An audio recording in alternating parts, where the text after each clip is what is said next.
1944. Obermeier, rail transport from Zlochov, waited at Lublin. 1st of July 1944. Obermeier, crossed the Buk at Schermeka, 40 kilometers from Grabarka, then via Yasinovka and Nerevka.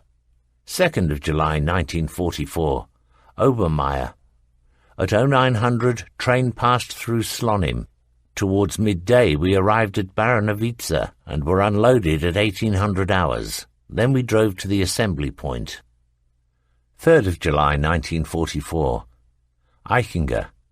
Unloaded at Baranovica and drove 12 kilometers to battalion assembly point. Obermeier. 0100 hours left with 1st Company, went to a position on a height. Siegfried. Our SPW, driver Martin Braun, threw a track. I got out to help him. We came across some wounded to whom I gave first aid. Then we were attacked directly by a bomber. A signal rocket followed the bombs. We took cover in a field pressed to the earth. Once the attack finished, we had no casualties and could continue work on the track. When we arrived at Singerska, it was past midnight. 4th of July 1944. Eichinger. In a wood near Litva, we came under attack by US-built aircraft. 1st Company was deployed against an enemy attack from the southeast. Eichmüller, Dietz. Counter-attack against Klek. Obermeier. New formation. Attack on Klek against Hungarians who had changed sides. Siegfried. At 0800 hours, we advanced with orders to free the Hungarian prisoners at Klek. On the way, Walter's SPW got stuck in a ditch and could not get free. The house nearby began to burn. Since the heat could set off the ammunition and explosive charges, we jettisoned them. Later, 2 SPWs towed us out, and then we took part in the fierce house-to-house fighting for Klek. It made a dreadful picture. Everywhere dead or wounded Hungarians. The resistance in Klek itself was soon broken. After that we languished in the blazing sun on watch. In the evening we pulled out. The Hungarians we had freed went with us. When we got back to Singerska, everything was being blown up. 5th of July 1944. Eichmüller. Attack on Yatviez. Obermeier. In the early morning, we were near Baranovica again. Eichinger. From Muskiewicz, we experienced an air raid on Baranovica and the approach road. The main battle line is being pulled back 20 kilometers. German troops have been surrounded at Minsk. 6 men were wounded by the bombing. Siegfried. We came to a village where it was quiet all day. In the afternoon we entered a neighboring village where all cattle was slaughtered in expectation of our being encircled. When we returned to our village, it had just been ravaged by aircraft and half of it was in flames. We stood security again at night. 6th of July 1944. Eichmüller. Attacked Wiedźma and advanced south of Zalabica. Eichinger. We are at Chepulov. Obermeier. 0200 hours as radio post for 3rd Company. Heavy artillery and pack fire. Siegfried. In the early morning we roasted some poultry. At 1300 hours orders came to take provisions to 3rd Company east of us. On the way we were met by its Tigers heading towards us, and even the infantry were pulling back. There was talk that we were encircled. Back at our village, Ivan was bombarding it with Stalin organs, so that everything seemed to be on fire. We left the place as quickly as we could and sheltered in a nearby wood until nightfall. At about 2200 hours, when the retreat continued, we were the tail SPW, and so when we shed both tracks, our disquiet can be imagined. We set to work until suddenly hearing shouting in the darkness, which seemed to be in Russian. A sergeant and I went cautiously nearer, machine pistols and hand grenades at the ready. As some figures passed by, we scarcely dared breathe. We were that close to them, but they failed to notice us. Finally, the driver, Walther, came to report that the tracks had been refitted, and soon we roared off in pursuit of the other SPWs. 7th of July 1944. Eichmüller. Security duty on the main battle line. We counterattacked southeast of Baranowitze to clean up. Obermeier. Back to Baranowitze. Broken down in A platoon, Braun and Lindenbauer. Siegfried. After driving all night, we received the radioed order, SPW platoon proceed spearhead direction sun. As we set off eastwards, some Russians ahead took to their heels. Suddenly the fuel canister on Braun's SPW was on fire, and we saw Martin hang it over the side and then toss it away. He got back aboard, and a second later received a direct hit from an enemy tank which had suddenly appeared. Bobby and I jumped out and ran to Braun's SPW to find a horrific scene of carnage. On the driving seat, only half of Lindenbauer was recognizable, and Braun lay stretched out in the vehicle, also dead. Only Stelzig was still alive, but with a serious leg wound. I took him on my shoulder and carried him through the enemy fire to the nearest SPW. Upon returning to my own vehicle, I found Dutzler and Bindel also seriously wounded. As we drove back, we bogged down in a swamp. To add to our woes, a T-34 appeared on our flank. We feared the worst until driver Steidl came up and towed us free at the last moment. Braun's SPW was beyond repair, and in the evening a Tiger shot it in flames. On the withdrawal which followed, we passed through the burning Baranowitze. The Russians were closing in. 8th of July 1944. Eichmüller. Engaged in fighting at Piotrowice and Polonka. Eichinger. After a drive of 75 kilometers, we reached Volkowisk. We were hit by a pack and had 6 dead and several wounded. We lost 2 Tigers and an SPW. Obermeier. Assembly area near Baranowitze. V Company gave cover against partisans in the woods. A platoon had more losses. Arrival at Slonim. Siegfried. We were at Hinzewitze when everyone received the order at 0800 hours, Panzer Battalion 507 would advance today to break out of the encirclement. We were to go with V Company to the Rollbahn. As soon as we started, we were attacked by Yabos, fighter bombers. I got a splinter in the back.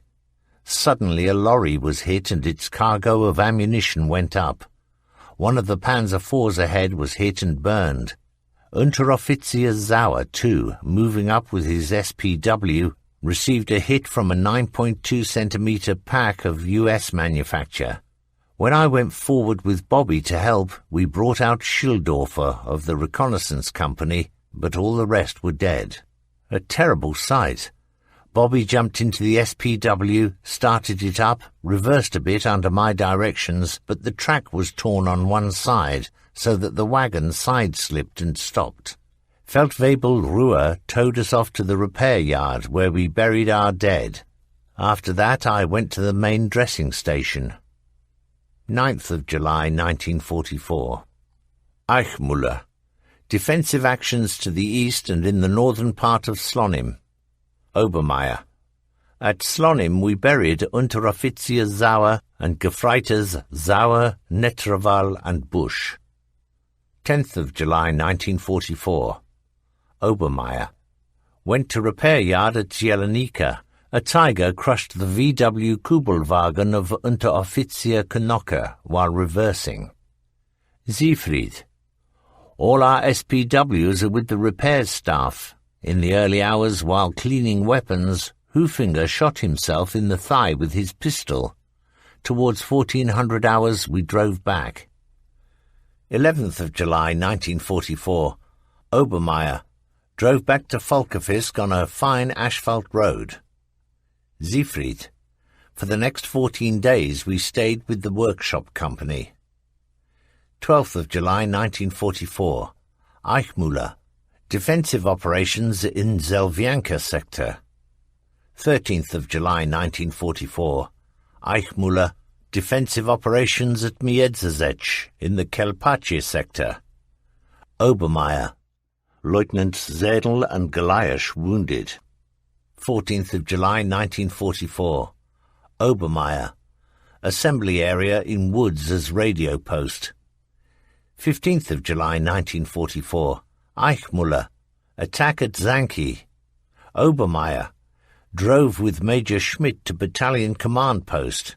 In the evening, moved back westwards. 16th of July 1944. Eichmuller, attack, withdrawal at Kriki. 17th of July 1944. Eichmuller, northeast of Krustov. 19th of July 1944. Eichmuller, secured the front east of Potoziermi and rearguard action east of Novivola. 20th of July 1944. Eichmuller, secured bridge and counterattack at Treshkotki. Obermeier, attempt on Führer's life. A general arrived by Wiesler Storch. 21st of July 1944. Eichmuller, counterattacking south of Treshkotki. Obermeier, attacking 1 kilometer northeast of Odroniki. 22nd of July 1944. Eichmuller, counterattacking south of Treshkotki. Obermeier, 0300 hours back over the Nef. 23rd of July 1944. Eichmuller, secured Lochnica sector. Raab, counterattacked south of Odroniki. 24th of July 1944. Eichmuller, counterattacked in Lochnica sector. 25th of July 1944. Obermeier, Feldwebel Ruhl took over A platoon, staff company. 26th of July 1944. Raab, attack on Kostele Sternia. Siegfried, left the workshops and reached battalion in a wood near Bielsk. In the night the withdrawal continued. 27th of July 1944.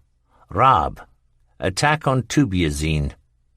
Eichmuller, fought during withdrawal at Saki and Zubovo. Siegfried, during the day it fell quiet. Towards 0930 hours we went to Colonia as radio relay post. Obermeier, drove southwards towards Bielsk, attacked with 3rd Company. Eichinger, at Vlosti Ulshanica we dug in our staff car against splinter damage. 28th of July 1944. Eichmuller, counterattacked at Biala. Raab, attacked at Krasnoviz. Siegfried, remained at Colonia until evening when relieved by Steidl.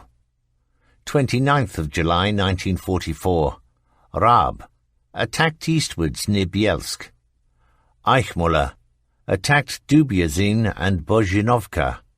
Siegfried, instruction and weapons cleaning. At 1800 hours we proceeded to Banki as radio post. Then at 2100 hours were ordered to pull out immediately. We received fresh instructions from our command post. 30th of July 1944. Raab, attacked Augustov. Gutmann, attacked Reisk and Pulsa. Siegfried, we waited in a wood all day. At 1800 hours we were bringing up rations for the companies. As we came to open country beyond the wood, heavy artillery fire forced us to return. We took with us 3 wounded, Lieutenant Pfeuffer, a Feldwebel and a loader. Then we took over the radio post at Stikhi. Shortly after midnight we received the order to pull back. At Malasha we set 3 houses on fire and butchered the cattle. A civilian who refused to obey our order to leave the village was also shot dead. 31st of July 1944.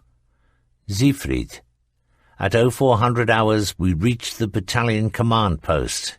In the evening the withdrawal continued. 1st of August 1944. Eichinger.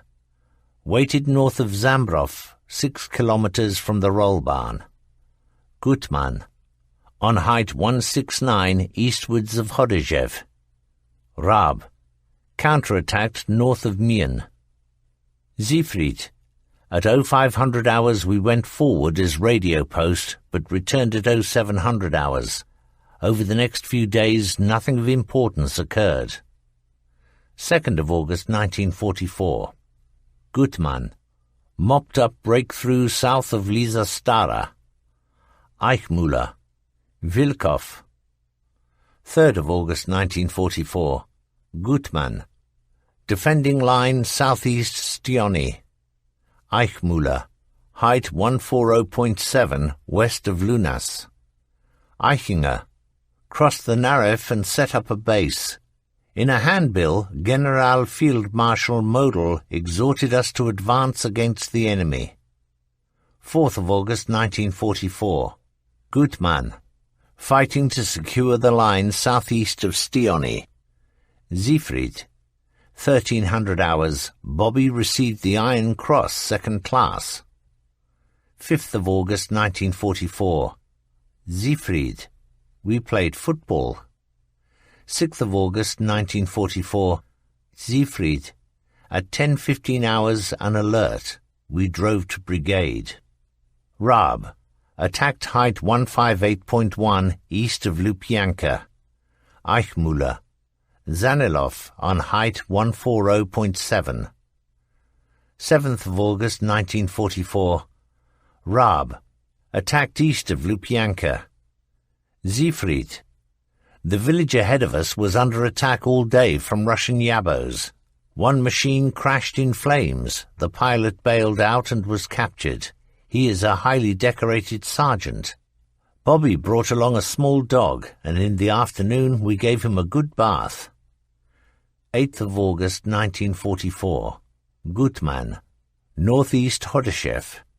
Siegfried. We held the Russians until evening, then withdrew farther west, via Sokoli. 9th of August 1944. Siegfried. In our crew there are misunderstandings. I had to see Feldwebel Ruhl to discuss the matter. 10th of August 1944. Siegfried.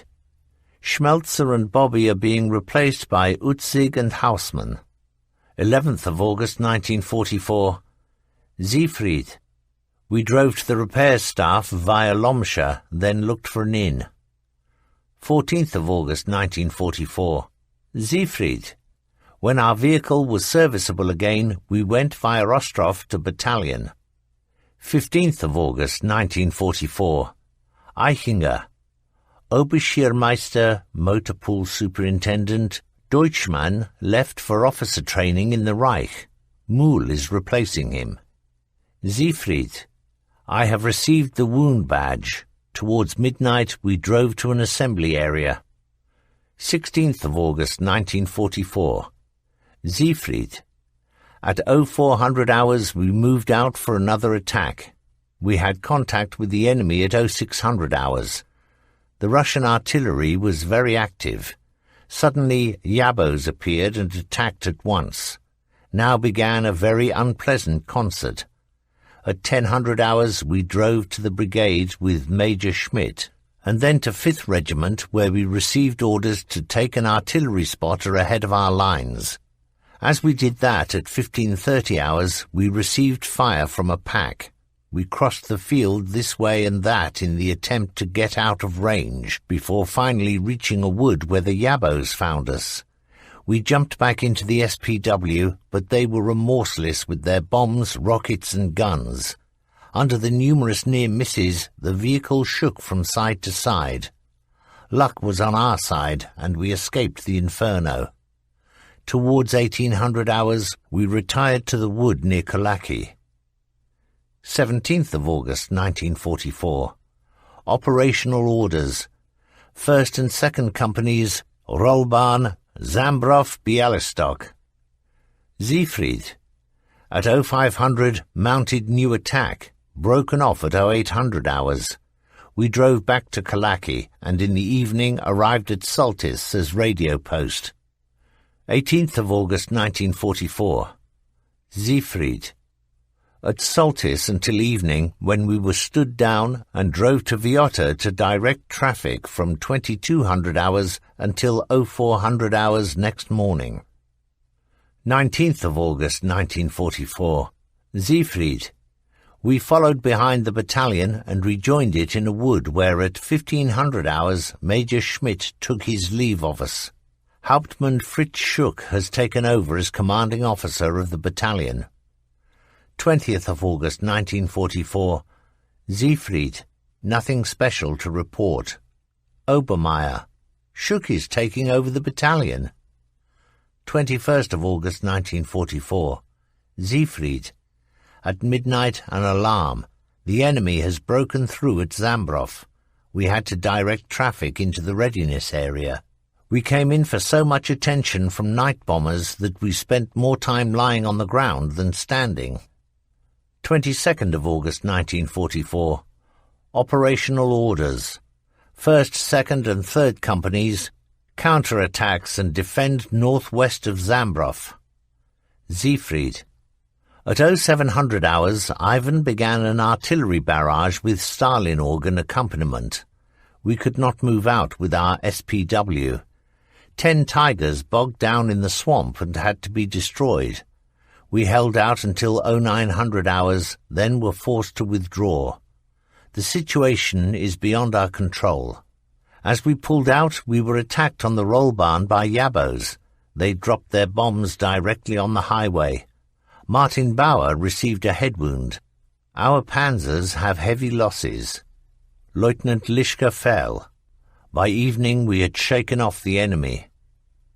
23rd of August 1944. Operational orders. 1st and 3rd Companies defend around Terravone Bor. Siegfried. During the day there was a lull. At 1830 hours we advanced, carrying infantry as passengers to their positions.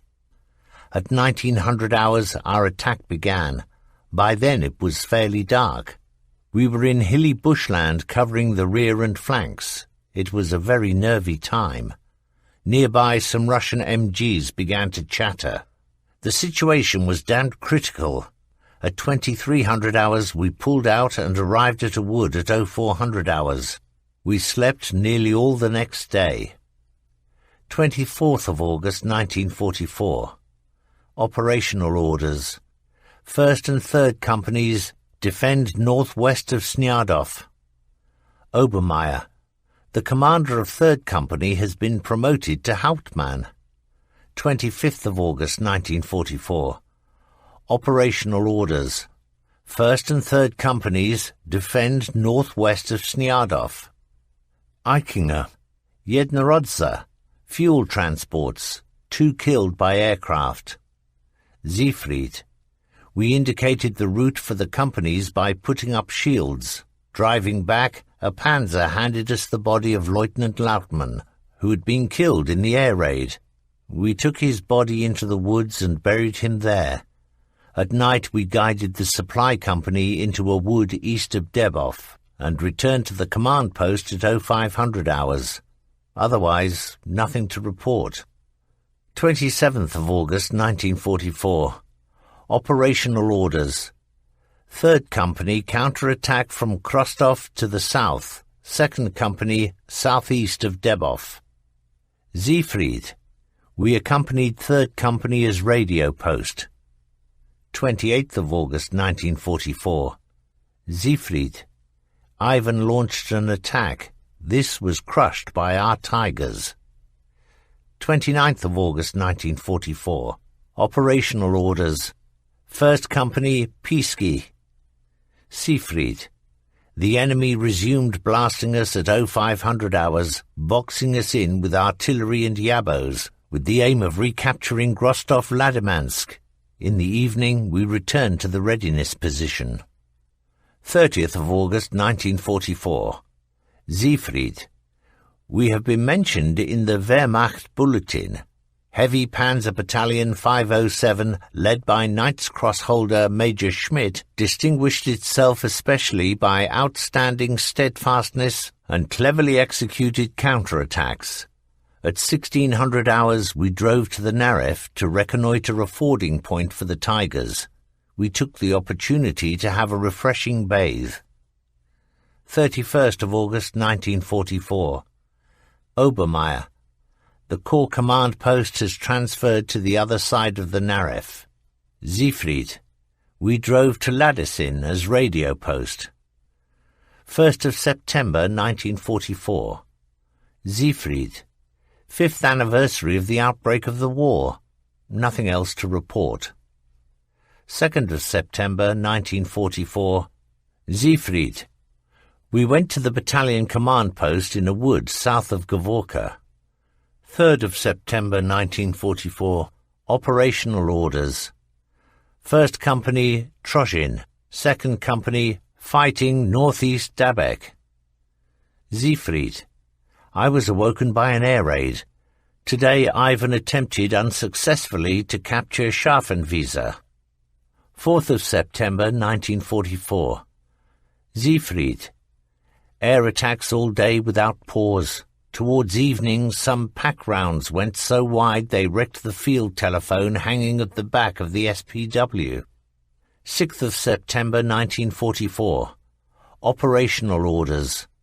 1st and 2nd Companies secure southwest Napioki. Siegfried. The morning passed quietly.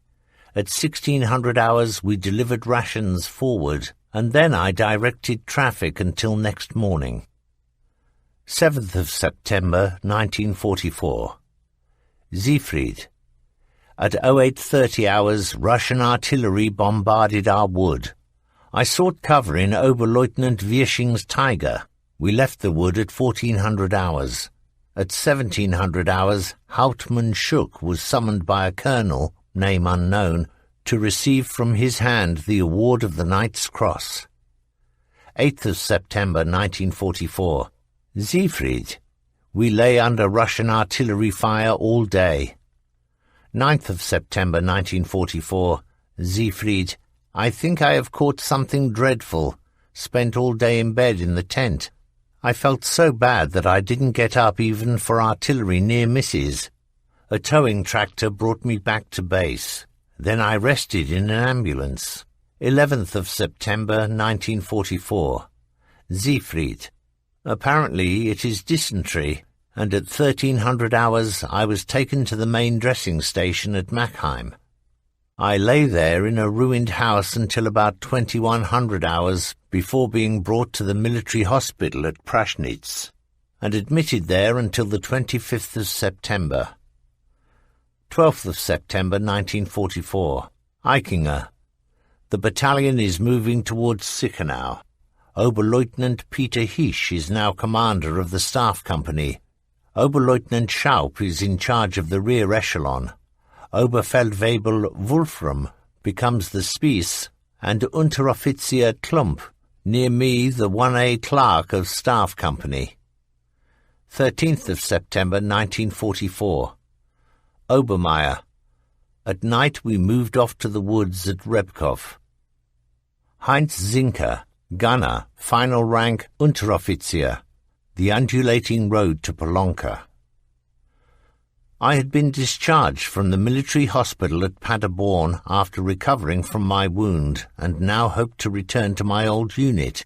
I went with a Panzer Reserve Battalion 500 transport. Getting back to the mob was not so easy at that time. The reserve battalions were fairly high-handed about who went where, and one could even end up in a different branch of service. Podhorza was where Battalion 507 had rested for a while after its first deployment in the Tarnopol-Brody area. Therefore, I was very fortunate to get to Podhorza for a mustering out. We paraded, and Oberleutnant Neumeier, in company with Spies Baumler, drove down the ranks in the Kubelwagen. I was the only man whom Baumler recognized, and he had Neumeier stop and ask if I could shoot. So I was employed by him as a gunner. At this time the Belarusian front had advanced, broken through our lines at Vitebsk, and was now advancing smartly via Minsk. Since the Germans were retreating at the same rate, not least because some of our brothers in arms were proving not to have the expected steadfastness. It was therefore understandable that Panzer Battalion 507 should be ordered to the centre of Army Group Centre as the Fire Brigade. The wonderful days at Podhorza were over. At the end of June the battalion was sent northwards by train and set down at Baranovica. It went into action, so to speak, straight from the unloading ramp. I do not remember the exact route, but we were on the move the whole night and got to the assembly area at Baranovica towards daybreak. After the necessary technical preparations, we set out the same morning for the town of Polonka, 40 kilometers away, where an enemy base had been identified. The squadron set off through a sparse pine forest in which a kind of rollbahn had developed. The terrain fell slightly downhill, the dry sandy ground causing a long banner of dust to fan out behind our file of tigers. The wood ended after a few kilometers, and the countryside ahead of us was barren of trees. The road rose and fell, providing a wave-like impression, and so we called it Waves of the Danube. Our route passed from one crest of the undulating road to another, until finally we arrived at the last hilltop before Polonka. Here we had a significant overview of the region. What was going on in Polonka itself could not be seen, for it stood hidden behind houses, trees and bushes. It was about 2,000 meters from our squadron of tigers to the edge of town. After leaving the pine wood, we had formed into a broad wedge in order to guard against surprises. Now we were in line with the reverse slope, looking down from the crest. There seemed to be no shortage of soldiers in town, of various branches of service, predominantly horse-drawn. After making the corresponding preparations, we opened fire. The Soviets had apparently felt themselves fairly safe, for when our first salvos arrived, there was total chaos. People running around wildly, vehicles being driven in all directions at once. The surprise effect did not last long, and very soon we received an accurate reply from heavy-caliber guns. This caused us our first unserviceable tigers, mainly with damaged tracks. The shells which came towards us from good cover were well spread apart, leading us to conclude that we were under tank fire. Their camouflage was first class, and they could hardly be made out. First we had to use intact tigers to tow back damaged tigers from the crest to the dead ground, and after 4 hours of all this, our unserviceable tigers were so numerous that a general retreat was ordered. 6 serviceable tigers were withdrawn from the crest to cover the withdrawal. After a while, an enemy tank unit sorted out to exchange fire. They wore us down gradually until only 2 3rd Company tigers were left to cover the withdrawal over the undulating road. Since this towing business was not possible at top speed, the Russians were soon hot on our heels. The 2 tigers forming the rearguard had their guns pointing to 6 o'clock and held the enemy tanks at bay from each crest to give the squadron cover for as long as possible. At the last crest before the entrance to the pine wood, we watched as 25 to 30 enemy tanks formed up into a broad wedge between 1,000 and 1,500 meters away as if on exercise. Besides the known types, we were very interested in some very large examples with a flat, semicircular turret and huge gun. I aimed at these unknown types to disturb their advance, in vain. Previously, with our 8.8 centimeter gun at this range, we had never had difficulty in doing serious damage, but this time the hits ricocheted off. Finally, the other rearguard tiger reported a breakdown, while I was now out of ammunition. As we went into the sparse woodland with our turret at 6 o'clock, I could still see the enemy tank vanguard heading for us. We moved close alongside our companion tiger to ship aboard their last shells. Neumeier suddenly made an emphatic demand for smoke. Fortunately, in this regard, I had obtained a good supply, and soon we were enveloped in clouds of orange-red. Just at the right time, too, for now several Stukas appeared overhead, probably a Staffel, and were soon howling and hurtling down towards the enemy spearhead with apparent success, for soon we saw their bombs exploding. The Stukas had saved us. Our joy was indescribable.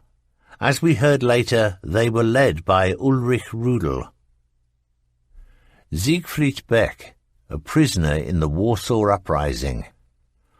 On operations after the unloading at Baranowitza, our Tiger 311, of which I was the driver, dropped out with damaged gears. At the same time, I reported sick, was diagnosed with lead poisoning, and transferred to the military hospital at Warsaw. I had more or less recovered and had my written orders in my pocket to return to my unit when, on the 1st of August 1944, at 16:30 hours, the Warsaw Uprising began. It was chaotic because the Poles were wearing German uniforms. I got through to the Vistula Bridge and came across a platoon of SS, Regiment Germania, equipped with Tigers. They were short of a driver, and so to the general amusement of all, I was made an SS man by donning the Germania cuff title and took over the role for which I had been trained in their panzer. On the 7th day, at the Marshal-Towska crossroads near the main railway station, the panzer received a direct hit. I was the only crew member to get out, but was then hit by infantry fire and collapsed. I regained consciousness to find myself surrounded by insurgents. A lady who was about to slip my throat was prevented from doing so by the others. There then followed 2 dreadful months of beatings, while living in constant fear that I would be killed in a German raid or by the Poles. The insurgents had my Hitler Youth Leader's identity card, and would always greet me with, "Now, Hitler Youth, later Gestapo," before handing out the next beating. Only later did it become clear that their boundless hatred for me was the result of the indefensible circumstances in force in the Warsaw Ghetto since 1940, and from the incredibly brutal procedures of the SS Special Unit Derlewanger in putting down the uprising. On the other hand, a Polish officer calling himself General Baranowski had me tell him something about Tiger tanks. 2 days before the insurgents capitulated, I was freed by German commandos and spent the remainder of the war in a military hospital at Bad Tölz. Richard Durst, Memories of Feldwebel Ebel. In the weeks after the rail transport and the unloading at Baranowitza, we were always moving back westwards, accompanied continually by the deadly music of the Stalin organ. On one of these first operational days, at the heart of Army Group Centre, a pig's carcass had been hung up for butchering in the 3rd Company field kitchen. A salvo from the Stalin organ exploded in our midst, destroying the carcass. I was lightly wounded. Our repairs group leader, Feldwebel Ebel, was so seriously wounded that he died on the way to the main field hospital at Baranowitza. Hermann Henner and I had to bury him there and then in the presence of an army pastor who spoke a few words. In the staff car number WH156-8386, in which Ebel was being transported, there was also a badly burned Oberfeldwebel. He wore the Knight's Cross and was a member of a tank cracker unit. I have often wondered if he survived. Gert Eichmüller, Operations in the Central Sector of the Eastern Front. After the unloading, I was a platoon commander in 1st Company from Zlochov to Baranowitza. The entries in my Soldbuch relating to days engaged in operations run from the 4th of July to the 6th of September 1944, and geographically from Klek to Napioli. In the following account I remember situations which I cannot arrange in strict chronological order, and so I mention first a day which was much the same as the others, except for the greeting by the division CO. First Company had quarters in a village. Except for the sentries, the crews slept. In the earliest hour, they were awoken abruptly by the thunder of an artillery barrage. Ivan was therefore about to launch an attack on the position in front of us. I had a slightly uncomfortable feeling in the stomach region and heard at the same time, "Company commanders to commanding officer," and soon after that, "Platoon leaders to company commander." There my colleagues and I were each given the extract of a map, in itself a rare occurrence, on which the routes to our operational areas were marked. After brief instructions to our panzer commanders, we set off with the task of supporting our infantry in the field in their defence of the expected onslaught. I therefore remember this particular day because I had orders to report my platoon to the main command post of an infantry division.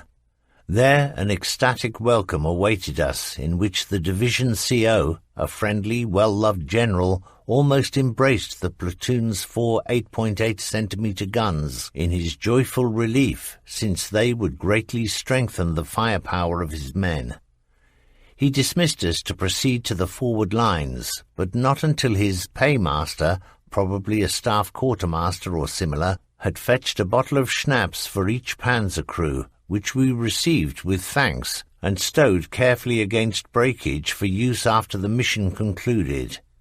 We Tiger men were very impressed by the welcome we got from the infantry, their waving and rejoicing as they emerged from their trenches, making us aware once more of the high regard in which we were held as a privileged clique. Things which occurred frequently in the retreats were bogging down in swampy land and having a track ride up over the drive wheel or come off against the undercarriage. This was generally cured by taking off the track and inserting new segments. I remember one case in particular in which all efforts proved in vain. Our Tiger had shed its tracks and bogged down in a swamp on the wheels. The Russian infantry, which we had raked with MG fire beforehand, were now closing in, and after quickly dismantling the radio equipment, the 5 of us homeless panzer men sought refuge in another Tiger of my platoon, which now had 10 men inside it instead of 5. By radio, I ordered no shooting until I gave the order. The first of their infantry had crept up warily to the abandoned Tiger, went round it, then climbed up the hull, some of them disappearing inside. Now I gave the order to open fire and destroy the panzer. Whether any of the Russians survived, I never found out. It did nothing to assuage my contrition at losing my panzer. In a letter to my parents of the 27th of August 1944, according to my Zoldbuch, on the 25th of the month I was northwest of Sniadov, I wrote these lines. My guardian angel has spread his wings once more above me. The day before yesterday I was forced to abandon again after a battle with enemy tanks. All the crew got out except the driver, who had an awful end. Although this happened very close to the Russian lines, we got back to our unit more or less unscathed. Early yesterday I drove back to the baggage train to fetch the most essential items of clothing, because naturally I lost everything again. Yesterday afternoon I drove with my old company commander, Oberleutnant Neumeier, into a small German frontier town. Scharfenwiese? We watched a German film, had a glass of beer, and after all that lay behind us, felt almost at home. It was quite a special experience to see small, clean German houses again, and to hear German being spoken, not only by soldiers. This afternoon I am going forward to take over a new panzer already allotted to me. For the moment it is fairly do or die, but we shall come through it, gritting my teeth until it's over. Now I must close. I have to drive to the workshop to look the panzer over. Heartfelt wishes, your Gert. To conclude my spotlight on engagements in Army Group Centre's sector, according to my Zoldbuch there were 24, I would like to mention a rather amusing incident. In the fighting during the retreat, As is known, our battalion was subordinated for a while to one cavalry corps, Harteneck. During this time I was engaged one day in building a defensive line forward of a row of hills. Before it the bald terrain fell slightly towards a large, dense forest about 2,000 meters distant, occupied by the Russians, and from inside it one could hear clearly the sounds of tracked vehicles. Suddenly a small Kubelwagen drew up, and a lieutenant alighted, announcing himself as the aide-de-camp of a unit attached to the cavalry corps, and passed me the following order from his commanding officer. "In the wood in front of you are Russian tanks. Drive your panzers into that wood and destroy them." I replied that I required the order in writing. The lieutenant looked at me nonplussed, and I explained, "Not so that I will do it, but because according to my instructions I have to report the order to channels and through them to the General Inspector of Panzer Troops, General Guderian." The lieutenant gave me a slightly quizzical look, then saluted, got back into his car, and was never seen again. Hubert Hagenberger, from Polonka to Slonim. We came down the transporter ramp at Baranowitza and headed for the radio masts I mentioned. The log road was very narrow in places, so that many drivers slipped off it. We came through safely, which had a very favourable outcome a few days later. It was fairly hot and radio silence was in force. Everybody was keyed up with fearful expectations of what lay before us. We were soon forced to leave the Rollbahn because it was totally blocked by army vehicles which had been abandoned during the withdrawal. What a discouraging sight! Thousands of vehicles, among them new SP assault guns, crewless. Between them were some burning lorries. Their drivers had simply legged it in panic. "Prepare for action," our fatherly panzer commander, Bruno Bethke, ordered. I closed my hatch in subdued mood. After a few kilometers driving near the Rollbahn, we came to an abandoned village. I remember its admirable cobbled pavements along the broad uphill street. We were the leading panzer, and Bethke told me to halt for a man in railway uniform coming towards us waving his cap. There was a brief exchange which I did not hear. I had the impression that he came from the railway junction at Slutsk, to where we were bound. Whatever the reason, we continued to a wood on our left hand, from which up to a dozen German infantrymen emerged, led by a general, face covered in dust, an MP-40 at the ready. I wondered if this was our main front line, for the general was indicating that a wood a few kilometers farther on was where the Russians were. On the road leading to this wood was a depression where some houses with straw roofs formed a small village. The convoy of panzers came to a halt, and in the headphones we heard Neumeyer's voice say, "To everybody, wedge formation." We veered to the right, and at once our Tiger sank down to the undercarriage in a watery meadow. I could not reverse us free, but some logs from the road laid behind the tracks enabled the panzer to reverse out and reach terra firma. Next we followed a road to arrive at the Rollbahn, which went from Bobruisk via Slutsk westwards. 3 years before, we Germans had marked it out in the opposite direction. The village ahead was said to be held by the Russians, and from intercepted radio traffic we assumed that enemy tanks were massing in the woods. As it happened, we needed to take no further action, and became spectators as a Staffel of Stukas arrived. "Quick, put the flag out!" Bethke shouted. In a flash the Reich war flag was fixed across the stern of the panzer, and our front line was indicated to the Stukas by flares. Shortly after, with sirens howling, they tipped over and fell towards the village and woods.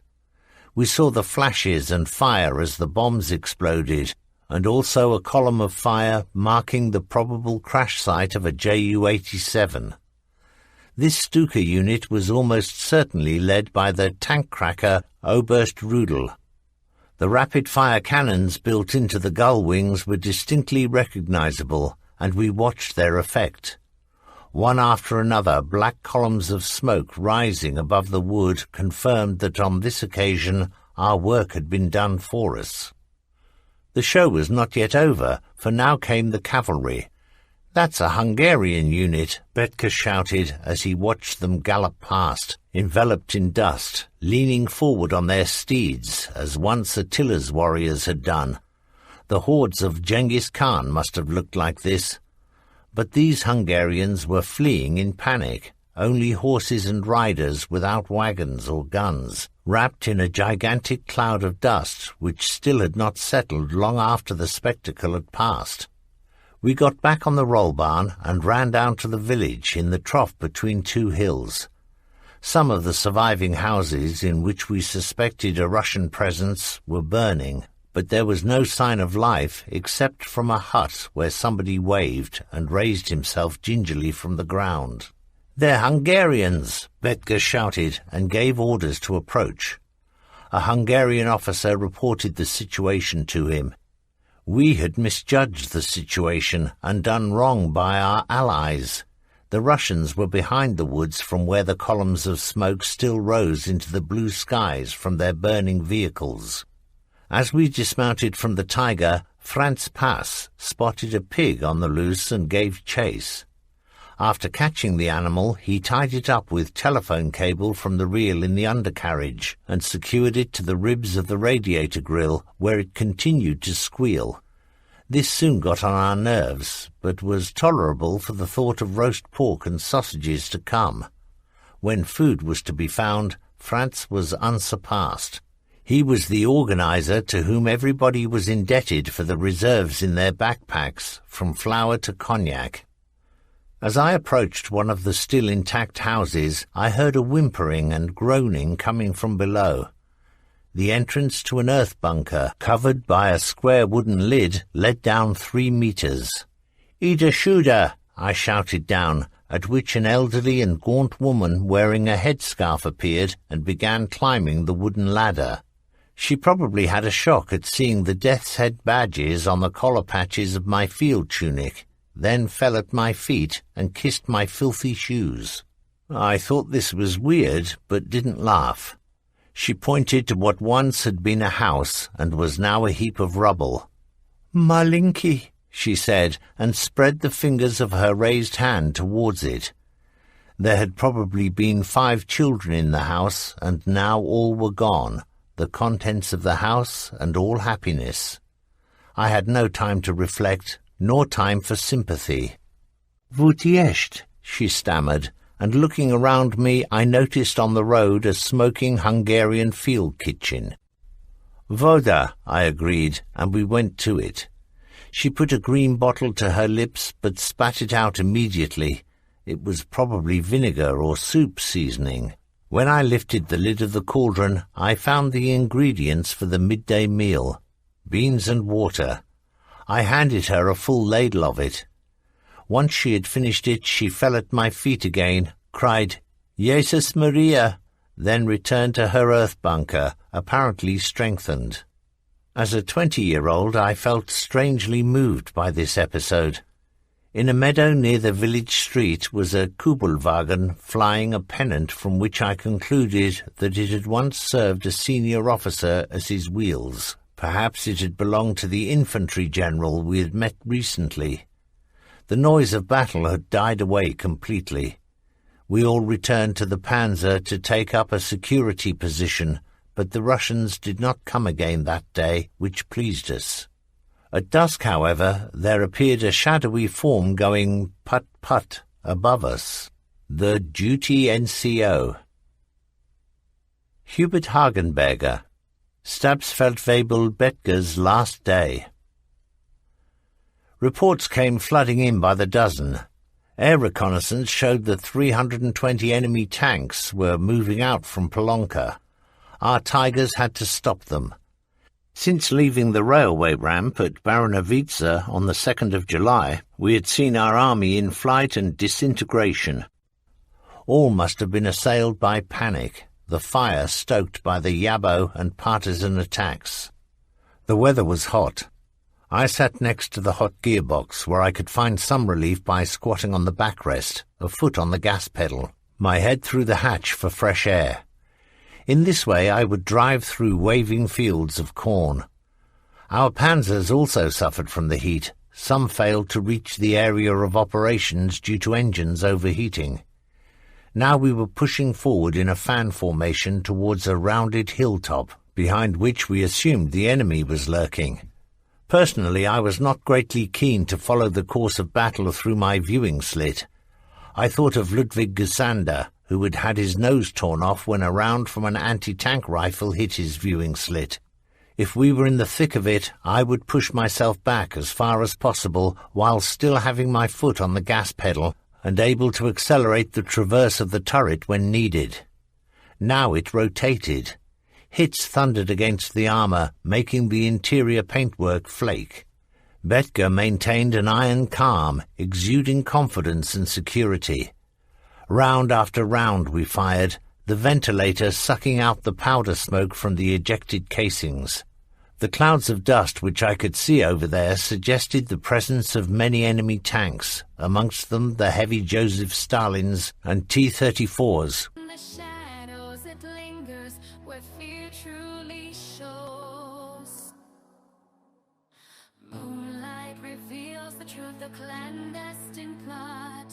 Echoes of footsteps, a danger we forgot.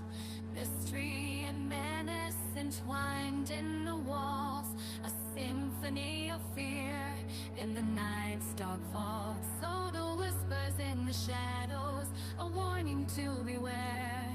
Dancing with danger in the cool night air. Heartbeat escalating as the danger grows. In the shadows it lingers, where fear truly shows.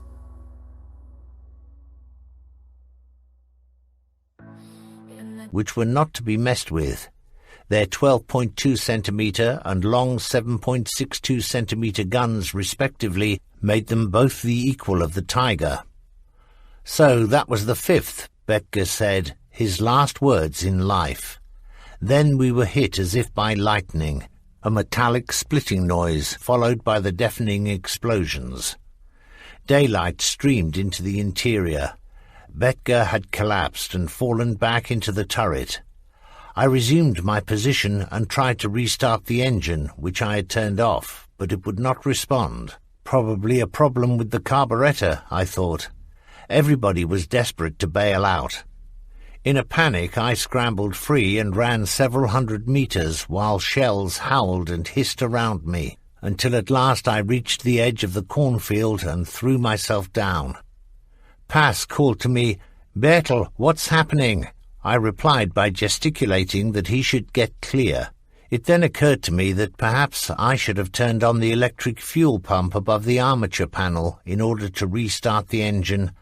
Our Tiger stood on a slope of the rounded hill, solitary and abandoned except for Stabsfeldwebel Betger, alive or dead inside it. Quickly I took the decision to return to the Panzer and at least make one last attempt to save the vehicle and ascertain the condition of its commander. As if I had received the order from Betger myself, I ran to Schreiber's damaged Panzer. At my request he drove me as far forward as he could, while still hugging the reverse of the slope for cover. Then I sprinted the last stretch to 313. Gasping for breath, I reached the stern and took a brief rest between the two exhaust covers. Our panzer unit had been forced to yield to the enemy's numerical superiority and pulled back. The noise of battle had abated somewhat, but access to the driver's hatch was very tricky. I ran bent double alongside the wheels, then had to jump up on the track cover and dive through the hatch. I caught my overalls on the hatch lever and hung like that, upper body forward. As a result of my effort to reach the button for the injection pump, I managed to tear free of the restraint and, thank heavens, I was in. To start up and select fourth gear was now easy. The Panzer ran back down. I waited for the right moment, then brought the head round to face west, selected up to eighth gear and roared off. I drove through waving fields into the sun. On the horizon were some poplars and a village. Near the first grey house was something squarish and grey, which I could not make out. Driving with my head out, I was without radio contact to the unit. From the village came a sudden lightning flash, and 313 was hit. To my right lay a depression with a patch of beech trees. I careered through them, stopped the panzer, and climbed into the radio operator's seat. I switched the equipment to send, and stuttered in my excitement. "Vehicle 313 here. I am in front of a village which is firing at me. Where should I go?" At once came Neumayer's calm voice. "Yes, you've gone over to Ivan. We can see you from here. Turn 90½ right, and then drive straight ahead until you reach us. What's up with Betger and the rest of the crew?"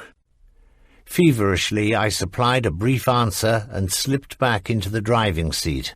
Having made the turn ordered, I drove like crazy. I heard the Russians firing at me from the rear, but kept my head outside, knowing that the gun turret would protect me. At last I caught sight of our unit, then the command Tiger 300, and pulled up alongside it. Neumayer was startled when I tapped him on the shoulder. "So you're here, Hagenberger," he said, and pointed towards the west. "That cloud of dust you see is Feldwebel Schreiber. He's going to the workshops at Bialystok. Follow him." "Jawohl." I had driven some distance through more cornfields when, passing by a beechwood, I noticed a group waving to me to come in. Schreiber and my crew were already there. As Franzel gave me a coffee, I told him, "Look after Betger, he's still in the panzer." He was still alive when they lifted him out. He had lost his hands, his head was spattered with blood, yet he raised the stump of an arm as if in a last salute. Could we have done more for him, this big, brave Berliner? Could he have been saved? These questions plague me even today. If he had lived, however, it would have been as a blind man with no hands. He died in the ambulance on the way to Slonim. I still mourn him today, Father Bruno Betger, for whom we were his boys. Hubert Hagenberger, on the road with Neumayer. Schreiber was taking his Tiger to Slonim. It had received a hit on the cylindrical gun mantlet, which meant that the weapon might require adjustment. We tailed along behind Schreiber, since we had no commander. Everybody was in retreat. Why not us? In the afternoon I was too excited to drive any more, partly as a result of partaking too much Serbian white wine a little earlier. Despite the noise, I fell asleep under an oak near the Rollbahn, and it was almost dark when we arrived at Slonim. On its streets an indescribable chaos reigned. People were fleeing. I saw a sudden flash from the pavement. A civilian had fired at Schreiber but missed. Two of us who had witnessed the incident jumped down from the panzer and seized him. I did not see what happened to him next. Without having realized it at first, we were parked close by the army arsenal. When a drunken Pole came by clasping a bottle of red wine, we inquired of him where he had got it, and he pointed in the direction of a warehouse. Heinz Zinker recalls the following episode at the Slonim Army Provisions compound. "I remember a young Wehrmacht administration official who had not received orders to open up the warehouse, gesticulating in vain with his Walther pistol as a large number of German infantry forced in the gate. We too had a look round, then loaded some cartons and crates on the rear of our Tiger. On the continuing retreat, whenever we overtook infantry and horse-drawn units, we shared out 100 packs of Egypt and Camel cigarettes, which were accepted with howls of joy."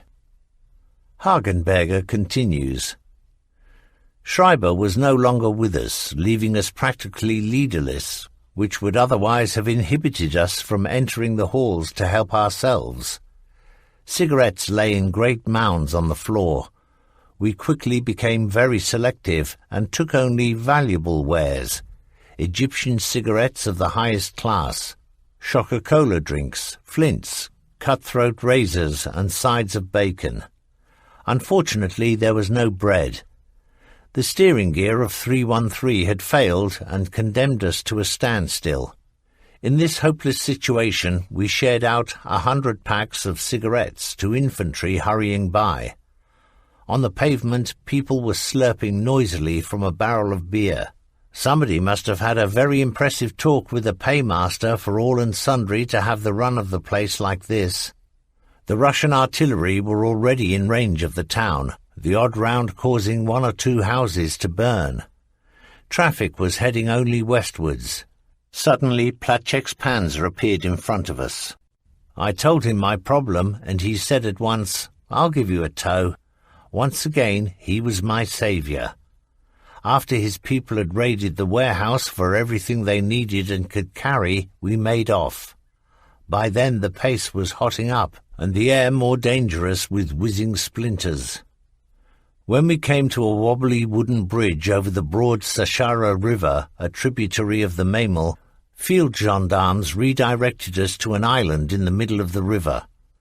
As we stood there, most of us in the open, without warning, a concrete bridge nearby was demolished by a tremendous explosion. We ducked down near the wheels of our Tigers as great clumps of debris flew past overhead. Now we were free to turn about and drive back to the eastern bank. From there we headed to an intact road bridge farther up, by which we crossed to the western bank. Here we were received by an infantry colonel who ordered us, "Stay here with your guns facing east." We obeyed this order with reluctance, but after some time were happy to observe a staff car containing high-ranking panzer officers, including our battalion adjutant, Oberleutnant Koltermann, who ordered us to proceed towards Zelva. The last order is the holiest. On the way to Zelva, we stopped for a rest in a field. In the afternoon, when retreating German infantry appeared over the hilltops coming towards us, we decided to resume heading westwards, but our misfortunes continued. Turning the panzer in the field resulted in so much earth clogging the running wheels that the track tightened and wouldn't move. It required 7 hand grenades to get it off so that we could clear away the earth. Then it had to be refitted, replacing the damaged segments and bolts. It was dusk when we were finally roadworthy once more. Sepp took 313 in tow until 0100 hours, when we occupied a cornfield for the night and had a few mouthfuls of white wine before retiring. During the night, an overzealous sentry shot Gefreiter Saalfelter in the thigh. He had crawled into a haystack and had fallen into such a deep sleep that he failed to respond to the sentry's challenge in the agreed manner by clearing his throat. A towing tractor drove over both of Obergefreiter Dietrich's legs, causing flesh wounds but no broken bones. We arrived at Zelva next evening. We were to have driven up a ramp onto a low-loader of the transporter train. The low-loader, a 6-axled Sims wagon, should have been anchored to the rails at its far end, but this had been overlooked.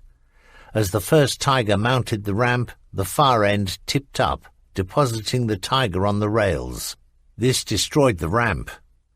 Hagenberger went on to write, "We then had to load from the side," but here he is evidently confusing it with another incident, for Helmut Küssner recalled this one very clearly.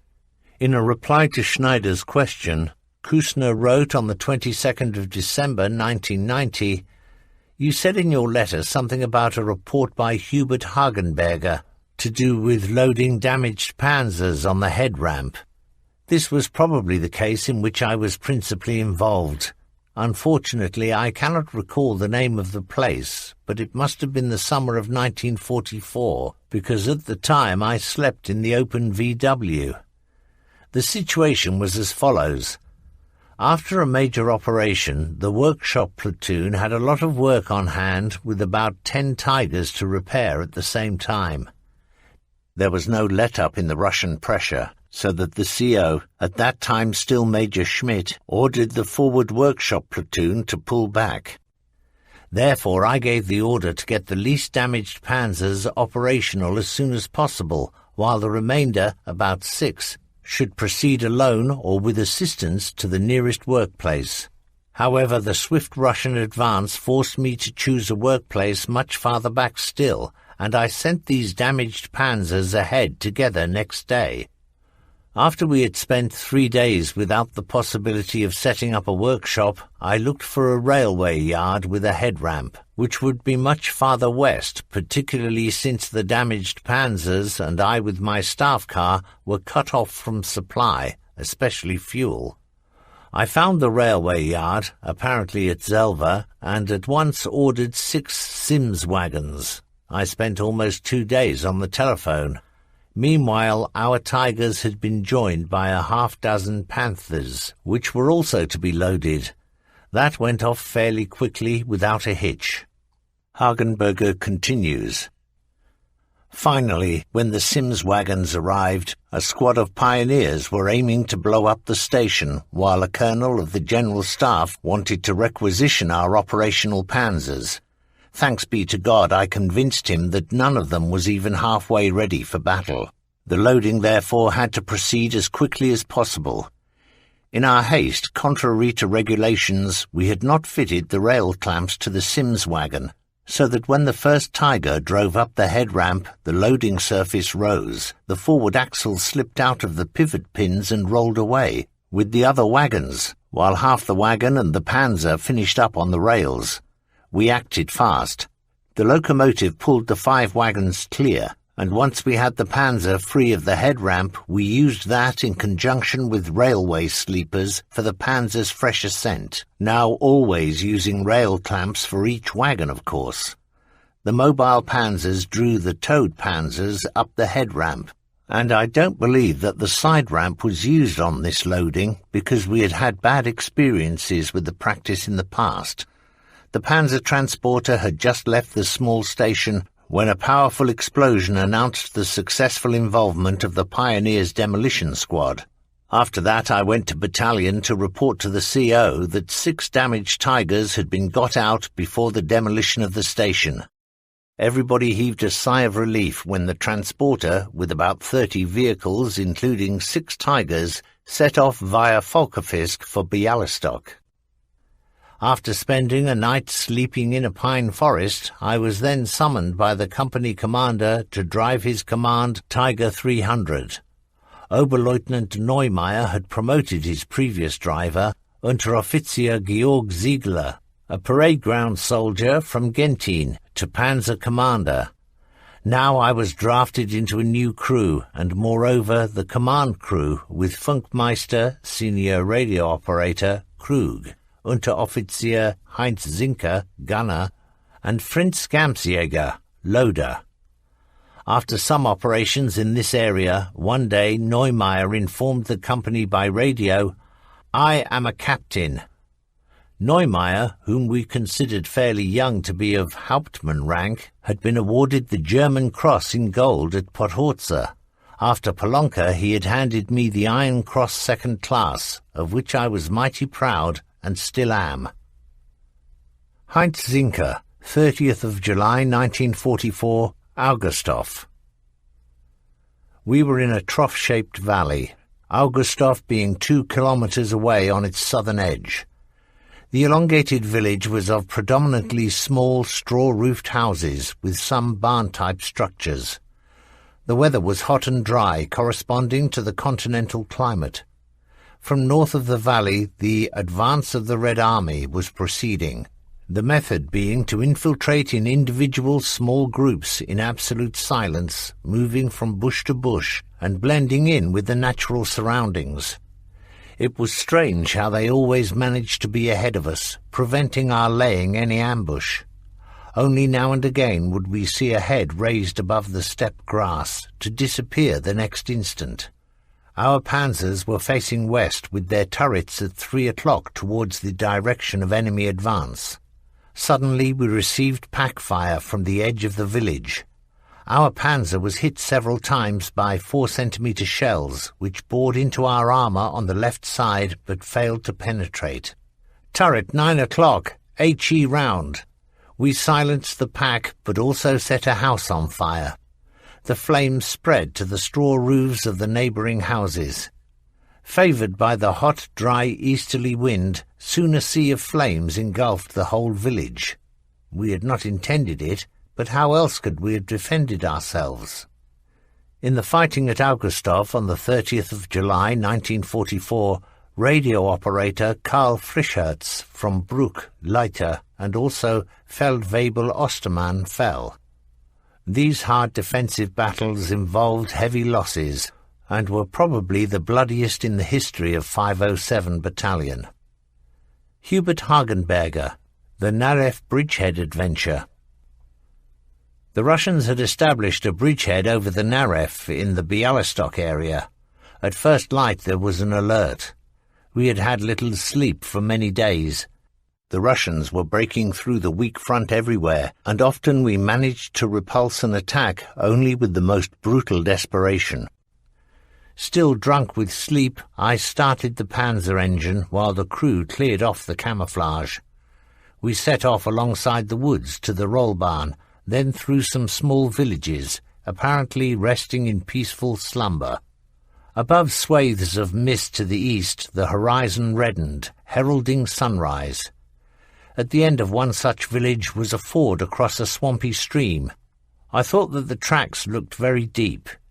We crossed safely, but once we were in the adjoining meadow with the rising sun in our eyes, Russian tanks attacked from the mist. Our radio aerial was ripped away by a shell or splinter so that our commanding officer lost contact with the company. Therefore he took his files and changed panzers. A few minutes later, Unteroffizier Gieser came to replace him. The Russian tank force was about 80 strong, attacking frontally and from our right flank. Because the driver knew only a limited amount about a battle, mainly what he heard through his headphones, this time I did not know what was going on. From the talk inside the panzer, I was aware that it was getting very lively outside. Gieser ordered me to pull back a bit, and then we received a hit which broke the left side track. I jumped down to ascertain the damage and saw the track lying stretched out in the meadow. While I was assessing the possibilities of refitting it, a shell hissed by overhead, luckily missing the panzer, and convincing me that repair work was out of the question. I re-entered the vehicle to report the situation. Gieser said the situation was shit. The radio operator and gunner had made frantic attempts to restore radio contact without success. To make the repair, one had to crouch motionless in a small box on the hull where certain death awaited if one became a target. The race with death could now begin. This was, incidentally, the first day of battle in which 507 was led by Hauptmann Schuck. Very many enemy tanks were destroyed, but we failed to eliminate the bridgehead for lack of infantry. Because our hinterland was swamp, probably for this reason, Gieser gave the order, "Prepare panzer for destruction." Of the two Z-85 demolition charges, one was laid in the V-shaped trough of the engine between the partition walls, and the other in the open breech in the loading tray of the gun. In this way, all panzers which fell into the hands of the enemy would have the same parts destroyed. We all bailed out of the panzer into the next nearest. Kurt Lehmann opened his hatch, and soon I was sitting behind his seat. After a few seconds we heard a dull report, and our abandoned 300 began to burn. We now had to resolve the difficult question of how to get back over the swampy brook. Its banks were overgrown with alders and bushes and concealed enemy infantry who would have to be wiped out by the MGs of our Tigers. It was congested at the ford. Julius Quaker, an innkeeper's son from Neunkirchen, Lower Austria, informed us that Lieutenant Lischka was dead and his panzer was sinking into the bog. Unteroffizier Engelhardt had received severe burns from the burst barrel which had killed the commander and loader. We decided to board. The turret was still projecting above the swamp as we made our way gingerly towards it. Lieutenant Rudolf Lischka was in the commander's seat, his head fallen back, face upwards. His blonde hair and the skin of his face were burnt. The dead loader lay in the revolving stage, bare from the waist up. Engelhardt, the driver, and the radio operator had bailed out successfully. Driver Quaker said that after the explosion he had wanted to save the panzer but had missed the ford and been sucked down. Lehman, who had gone quite white at hearing this, now headed for the muddy waters of the ford which lay before us, its bed furrowed by numerous vehicles. On the panzer hull, a crowd of panzer crews armed with MGs and machine pistols kept up a permanent fire into the bushes on the riverbank. When the panzer rose from the waters after the brief crossing of the ford, the sigh of relief was audible. Ivan's artillery was shooting from the village. On the way we picked up Panzer Commander Unteroffizier Karl Krestow from a cornfield. He was wearing gas mask goggles. Later we were told that we had destroyed 36 of the 80 Russian tanks for the loss of 10 of our own, though mainly these were lost due to indirect enemy action, and we had to retreat. Therefore the Narev bridgehead adventure had to go down as a defeat. We moved out towards Terravone Bor, Red Wood, as far as Launca. That was probably on the 23rd of August 1944. From a main Franconian newspaper. 507 Battalion Sergeant wins Knight's Cross. During the fighting southwest of Bialystok on August 1944, the platoon leader of a panzer company, Fahnenjunker Oberfeldwebel Rolf Gebhardt, received the order to secure a location with 2 Tiger tanks. After some time there, he noticed a heavily armed Soviet regiment coming up from the east through a valley basin and decided to attack. He drove first to the western end of the valley with both Tigers and destroyed a large part of the enemy force at close range. When a German grenadier battalion then counterattacked from the west, he detached his second Tiger to support their operation and proceeded, ignoring all dangers from nearby woodlands to the eastern end of the gully where he attacked the Soviet regiment from the rear and wiped it out. The Führer has therefore awarded the Knight's Cross of the Iron Cross to this highly proven senior sergeant who since April 1944 has destroyed 27 enemy tanks and 35 guns without loss to his own force.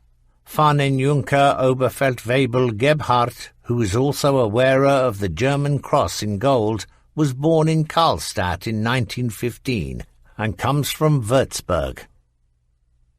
Heinz Zinker, Zambrov as I Saw It, 22nd of August 1944. We had taken up a position with several panzers east of Zambrov. At the foot of a gently rising hill, whose crest we were unable to survey, stood a hamlet of unknown name. It was from there that an enemy tank attack had begun over terrain favourable to the Russians, and in the course of the exchanges we received a hit on the cylindrical mantlet close to the gun. The round had lodged there and was preventing the gun running back after firing. We pulled back, allowing Neumeier to transfer to another panzer. In rolling back we received another hit which tore off a track. Above us enemy bombers were heading for the hinterland. We had little infantry support. The Russians worked their way forward in groups, almost impossible to observe since the terrain offered the best protection. At the edge of the village to our left, the first enemy groups dug in and took us under fire. Despite the shooting, I crawled out to the track and hung it on. Radio operator Kurt Kramer, who had just watched my action through his viewing slit, said afterwards, "I was sure you were a goner there."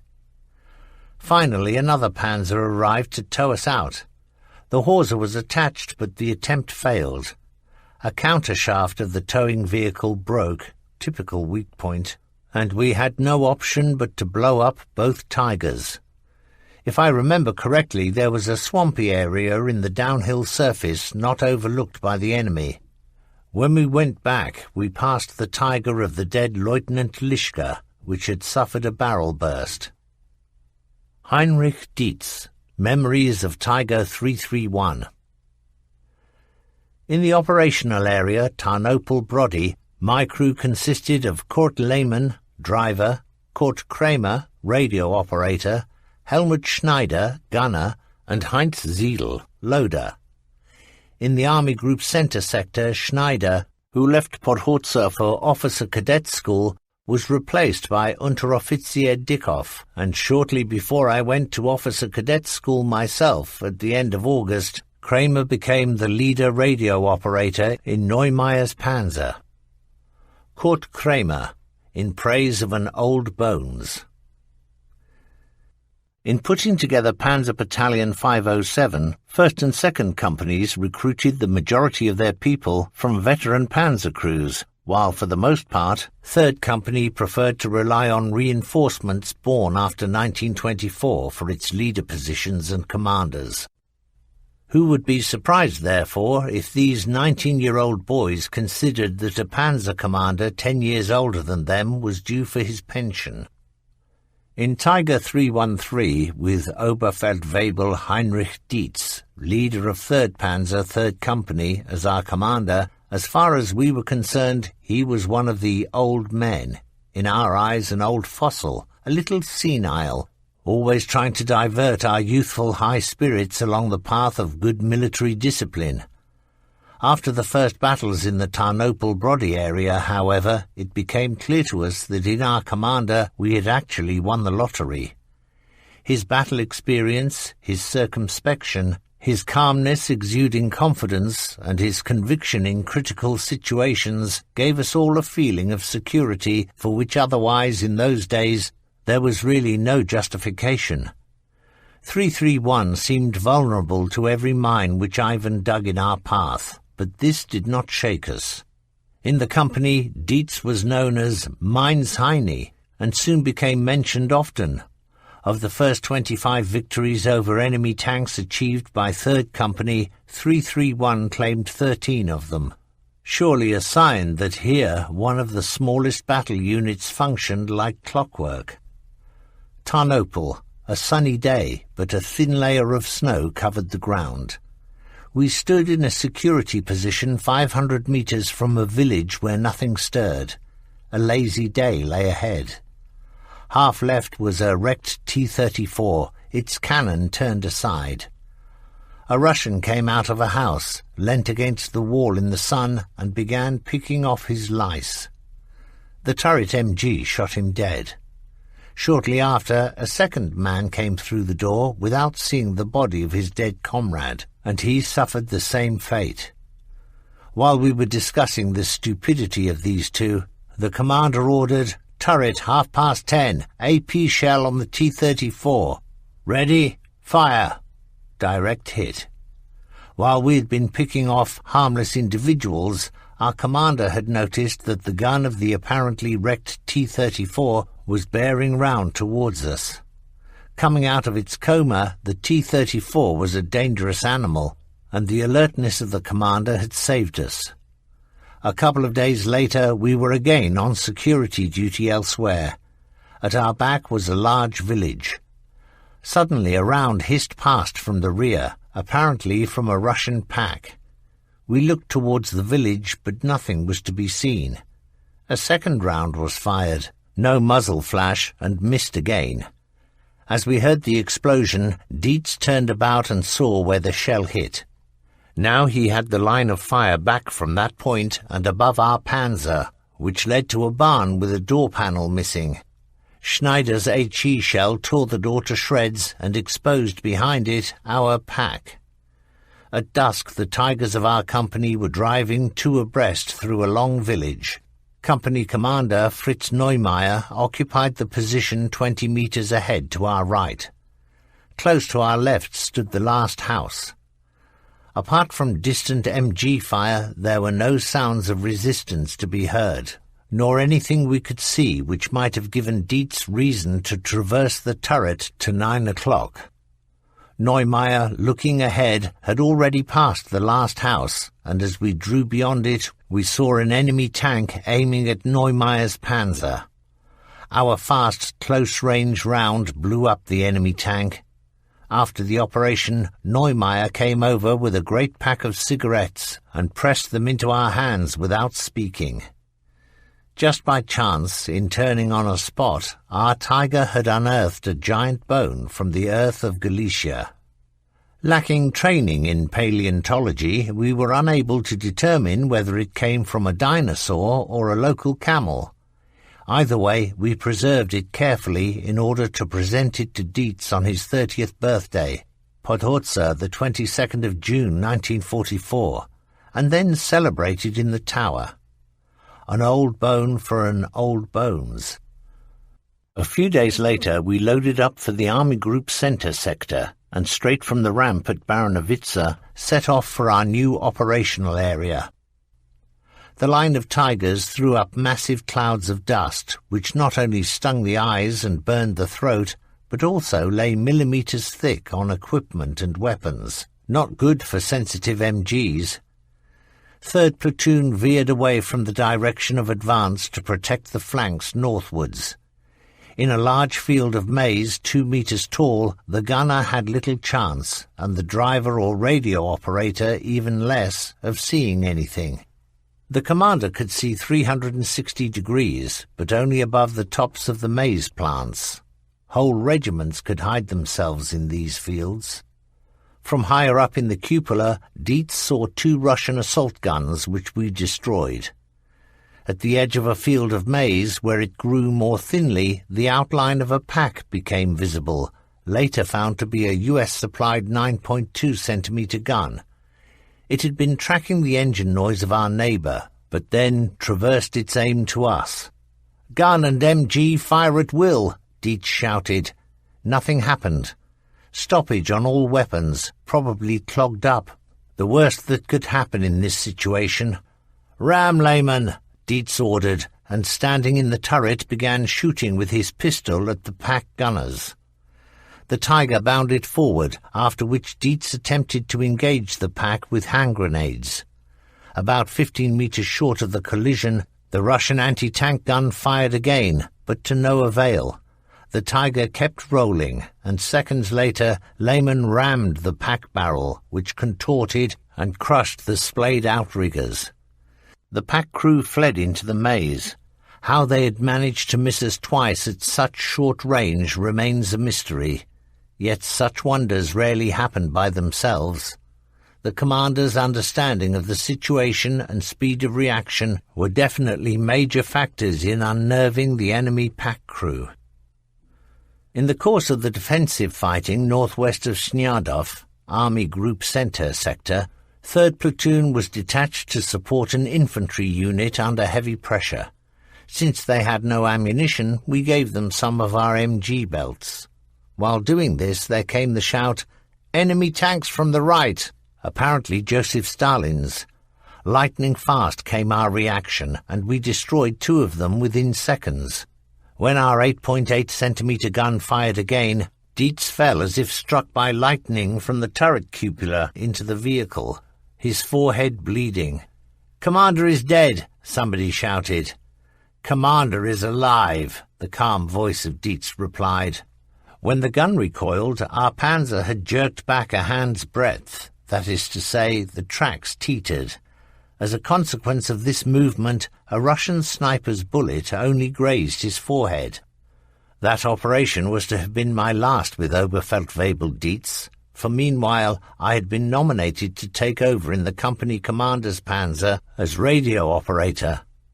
3rd Company stood at readiness at the edge of a wood. The commander, Oberleutnant Neumeier, was in conference with the CO. He had given orders that should an action develop suddenly, his deputy should take over, but whatever the circumstances, the crew of his own panzer should stand by and wait for him. I'm not having my own crew shot to pieces. Suddenly the order came down to intercept and destroy 12 enemy tanks heading for our main battle line. Dietz was apparently not happy with the new man assigned to him as his driver, came over to me and asked, "Will you?" I agreed, disobeying the express order of Lieutenant Neumeier. Our platoon rolled across our battle line, protecting its left flank, but then we came under heavy fire from the woodlands to our left, which posed us a difficult problem. Dietz found partial cover in a depression, but his request to the deputy company leader, twice repeated, to deal with the threat on our own flank was ignored. "Dietz, fall back at once. That is an order." Up until that point, apart from our panzer, the company had had no contact with the enemy, so we drew back. Scarcely had we shown ourselves over the reverse slope than we received a fierce cannonade, which resulted in immediate damage to the lateral countershaft, causing the panzer to proceed in a circle. It was only a matter of time before the next hit arrived, and so, "Bail out!" We jumped down into a potato field. The commander's fall softened by the back of a Russian. Seconds later, the panzer was hit again and began to burn. The potato field offered such good cover that despite enemy infantry and even pack fire, we got far enough away for Dietz to explain his plan of escape, which was for each of us to make his way back individually to a haystack in the distance where we would be safe. However, despite heavy fire, a Tiger came towards us at full speed. Klaus-Peter Müller's 334 brought us out of the danger zone, dropped us at the haystack, and then carried on forwards. Now another Tiger came up from the rear, the command panzer of Lieutenant Neumeier. He waved aside my stammered apology for disobeying his order with the words, "Get in, I'm just happy that you're still alive." For the first time I realized what Neumeier meant by his earlier remark. He identified so closely with his crew that he did not want to trust their lives to anybody else. Heinrich Dietz was sent off to officer cadet training shortly after this episode and received his commission before the war ended.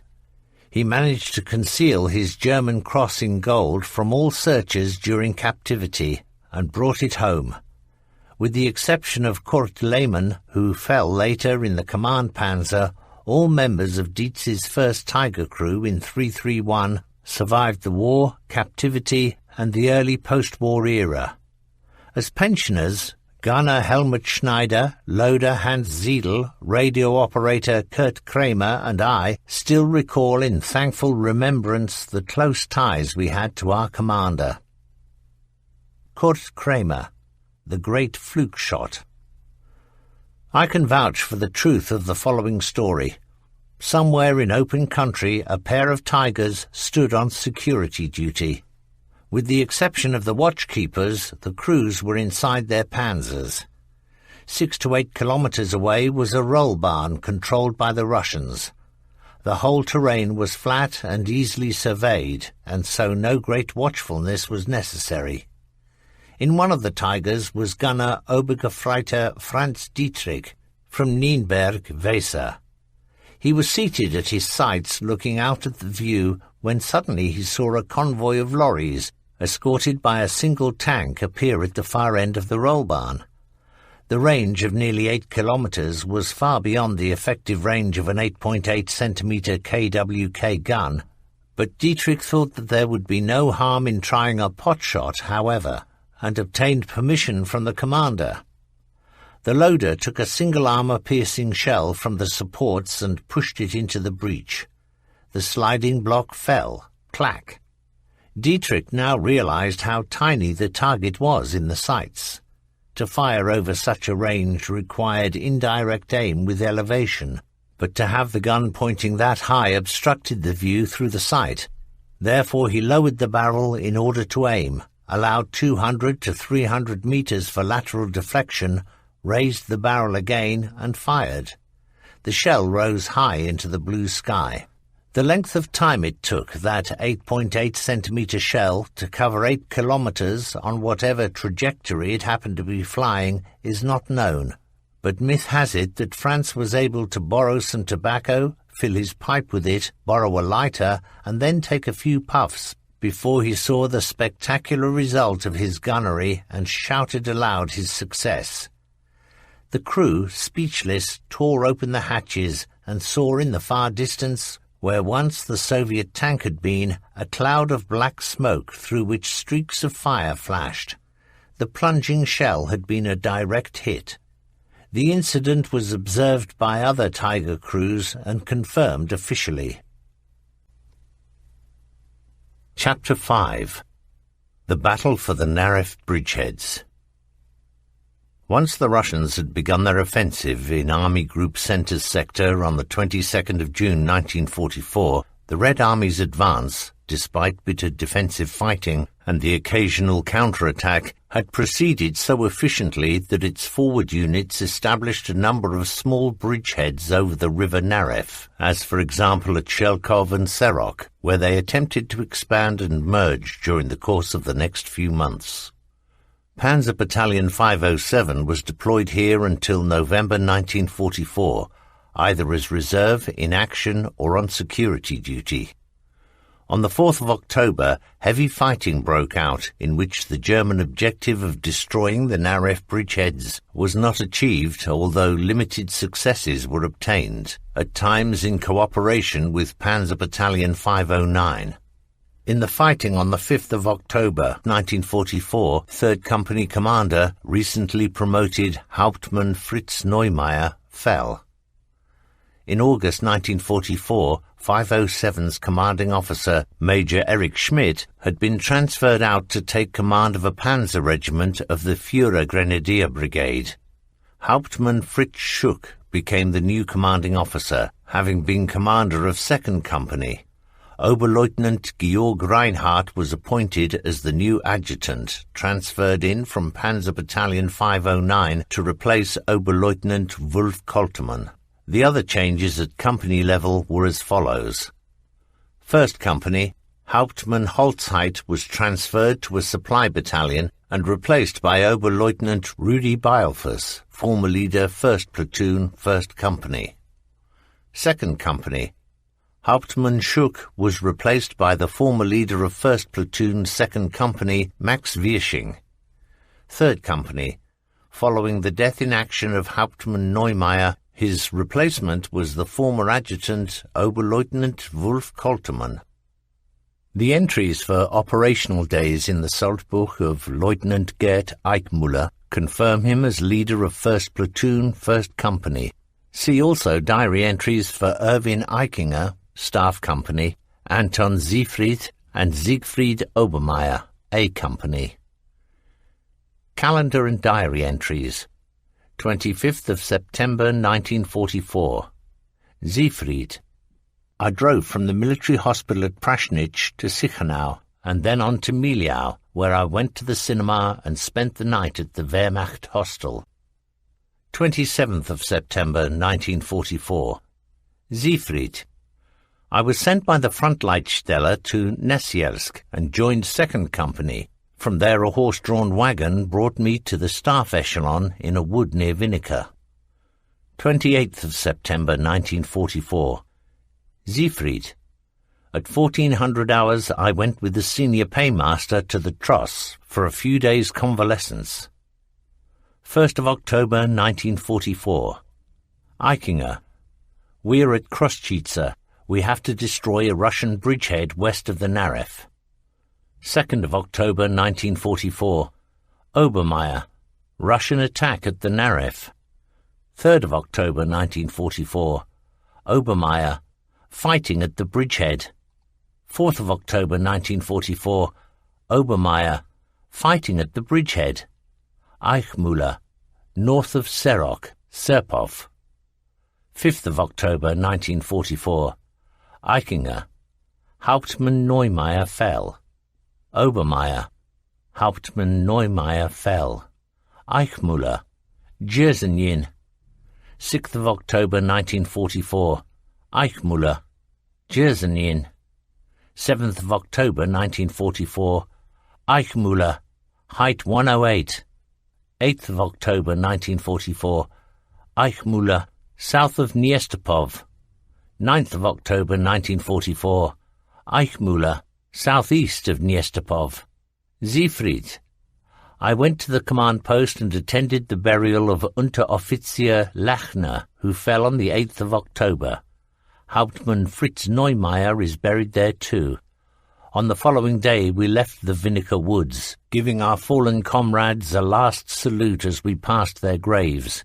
On our journey towards Machheim, we were attacked by Yabos. 11th of October, 1944. Eichmüller, north of Lass. Siegfried, at the support point as radio post. 12th of October 1944. Eichmüller, Tschernov, south of Plusk. Obermeier, Russians broke through. Siegfried, nothing special to report. 13th of October 1944. Eichmüller, Probostwo and Soya. Obermeier, we are west of Machheim. Siegfried, we went into another wood from where at 09:45 hours we had to go forward with the commanding officer. On the way, Carden shaft broke. We are at Bloniafi. Kali is radioing the support point for help. 14th of October 1944. Siegfried. Towards midday, a towing tractor arrived from the recovery platoon. It already had Feldwebel Ruhl's SPW in tow. Ruhl, Fischer and Redl are seriously wounded. We were towed to the repair unit where both vehicles were made operational within 48 hours. Eichmüller. We are on height 107, south of Chieslov. 15th of October 1944. Eichmüller. Height 107, east side Yaklichev. 17th of October 1944. Siegfried. We drove to the support point where I took over the radio connection to battalion, which is engaged in heavy fighting at Rozan on the Naref. 18th of October 1944. Eichinger. Poor quarters at Grudis. Obergefreiter Postpikal assigned as writer. Siegfried. I spent all day until midnight at the radio set. 19th of October 1944. Eichmüller, Yaklichev and height 109. Siegfried. I resumed at the radio set at 0400 hours and at 1000 hours took down a message stating that the enemy has taken a village which we must recapture in a counter-attack. 20th of October 1944. Siegfried. I was relieved by Zeman at the radio because we have to take provisions and ammunition forward during the night. 21st of October 1944. Siegfried. There is a lull.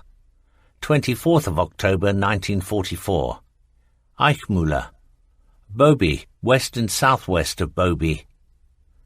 25th of October 1944. Eichmüller. West of Bobi. Obermeier. We are stationed near a Grossdeutschland Panther unit. 26th of October 1944. Eichmüller. Eastwards of Dlodov. 7th of November 1944. Obermeier. We are at Zabin-Karnievsky, 2 kilometers from Karnievo.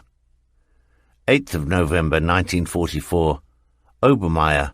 Saw Frau Luna in the cinema at Karnievo. Gerd Eichmüller. Impressions of 16 days of operations. After approximately 2 months of defensive battles in Army Group Center sector, we had so dampened down the Russian strength that at first they gave up the idea of launching out from their 2 strong bridgeheads at Rozan and Nazielsk on the Naref River north of Warsaw. Panzer Battalion 507 was therefore able to spend 4 weeks recuperating from the strain of fighting these endless retreats and to lick its wounds. As I recall, a large section of the battalion laid up in a sparse wood, which was soon converted into an assembly area for very substantial numbers of our troops. It was there that I got to see the King Tiger for the first time, with which the newly formed Panzer Battalion 505 had been equipped. On the 4th of October 1944, we began the attempt to crush and, if possible, eliminate entirely the bridgeheads on the River Naref. That day, the Tiger of my company commander, Oberleutnant Beilfuss, was hit, killing the driver, while the commander himself was seriously wounded and had to be transported to military hospital. As a result, I was called upon to take charge of 1st Company, an unexpected task for which I was unprepared. From my Salzbuch entries, I see that this attack occurred north of Serok, that is in the sector of the Nazielsk bridgehead. There now followed 5 full days of operations, details of which I no longer remember, except that on the 5th of October my former commander in 3rd Company, Hauptmann Neumeier, lost his life. 1st Company lost platoon leader Oberfeldwebel Zulauf, his driver and gunner, to a pack hit. Feldwebel Weber, panzer commander 1st Platoon, was killed when a round from an Su-152 self-propelled gun tore off the turret of his panzer. That the aforementioned 6 days of battle, the last was my 23rd birthday, not only involved heavy casualties, but were also extraordinarily tiring, can be seen by the fact that during an attack made by our company on a broad front as part of a larger unit, I fell asleep in my commander's seat and only awoke when my gunner, who must have noticed how silent I had become, gave my left leg a strong shaking. The numerous mines sown by the Russians to complicate our penetration of their bridgeheads caused us great vexation. I can still picture myself and my crew on our knees, stabbing into the ground with long metal rods trying to locate mines and render them harmless. Nevertheless, my panzer was not spared running over these evil things. Twice they knocked us out with track damage. Such repairs as were possible with the tools we carried aboard were always nerve-wracking. Apart from the heavy labour involved, repairs were not only carried out under pressure of time, but occasionally also in the greatest danger, for mined areas were almost always under enemy fire, whose purpose in being there was to finish off the lame ducks. In connection with mines, whose explosions permanently damaged my rather sensitive hearing, I remember that a panzer of my platoon, or in any case of 1st Company, whose gun muzzle was about 2 meters behind my turret hatch, fired a round while I was surveying the area with binoculars. The sudden tremendous noise and air pressure threw me back into my seat, perforated my left eardrum, made me completely deaf for several hours, and condemned me to live evermore in the world of the hard of hearing. After that 6-day spell of operations, I was given a rest day, followed by another 5-day spell of combat, my last 2 days as recorded in my Soldbuch, being west and southwest of Boby on the 24th of October and east of Glodov on the 26th. To my relief, on the 29th of October, Oberleutnant Beilfuss returned from military hospital and resumed command of 1st Company. Even though we and the other units with which we were deployed failed to crush the Naref bridgeheads, and despite our fairly high losses in men and material, we inflicted such heavy casualties on the enemy that for the remainder of 1944 he decided not to attempt to advance any farther westwards. Kurt Kramer, Hauptmann Neumeier's last day. Decades after the lost war, there is so much we have forgotten or repressed. We found that there have been more important things to do than write up the past. In addition, today we see much from another angle, that is to say, from the perspective of men of pensionable age, who remain amazed that they survived those events which broke over their untroubled youth. Certain events are stored in our memories with astounding clarity, those which cheered us in our dour times, others because they haunt us still, for having robbed us of part of the protective shield of comradeship. I refer now to one of the latter. On the evening of the 5th of October 1944, 3rd Company had taken up a position on the edge of a wood. Our mission was to prevent expansion of the bridgehead which the Russians had built at Nazielsk, near Razan, across the Naref River in an approximately northeasterly direction. Before us lay a slight downward slope which provided a good view. In the distance, half hidden behind a rise in the ground, was a village, and down there, too, was sure to be an anti-tank ditch. Of the enemy there was no sign. All we heard of him was light artillery fire coming from the distance. Everything pointed to a quiet night. Radio silence was in force. This meant that radio operators had to maintain a listening watch and not transmit except in an emergency. Shortly before, we had been able to hear the Russians on our frequency, which meant that they could probably hear us. This was also the reason why the company commander had gone on foot that evening to give the platoon leaders their last instructions for the night. Because the command panzer was non-operational, I had transferred into another panzer with Hauptmann Fritz Neumeier, as was customary for the senior radio operator, and I was now waiting with the rest of the crew for the commander's return. Fritz Neumeier belonged amongst those officers who could command a unit with a light touch. With him, conversation had precedence over an order, and the homogeneous cooperation within the company was more important to him than the constant demonstration of his power of command. Undoubtedly his upbringing played a major role. Raised in Berlin, he brought with him the cheerfulness, the easy manner, and the amiable charm of his home region, which, together with his own calmness and the certainty he radiated, were for him the fundamental principles of command. I became very irritated when, in the absence of the commander and despite radio silence, the completely unencrypted words of a senior officer came over the ether saying that the leader of a certain infantry assault group wanted to speak to the commander of 3rd Company. I began jamming the frequency at once, but the most important part of what he had to convey had already been broadcast. The said officer, a major as I recall, was brought to our panzer on foot, where Hauptmann Neumeier had arrived meanwhile. The major reported that during the early evening Russian infantry had infiltrated the village ahead of us, and he intended forcing them out in a single night attack. For this purpose he was requesting the support of our unit. Neumeier deliberated for some time. All panzermen knew how risky such night attacks could be, for we could see little but be easily seen. The large moving target of a panzer offered a fine opportunity to well-camouflaged anti-tank defences at night. At the urging of the major, Neumeier finally decided to provide the protection requested, but not the whole company, on account of the risk. So far as I recall, there were only 2 or 3 panzers which felt their way slowly forward through the darkness under Neumeier's command.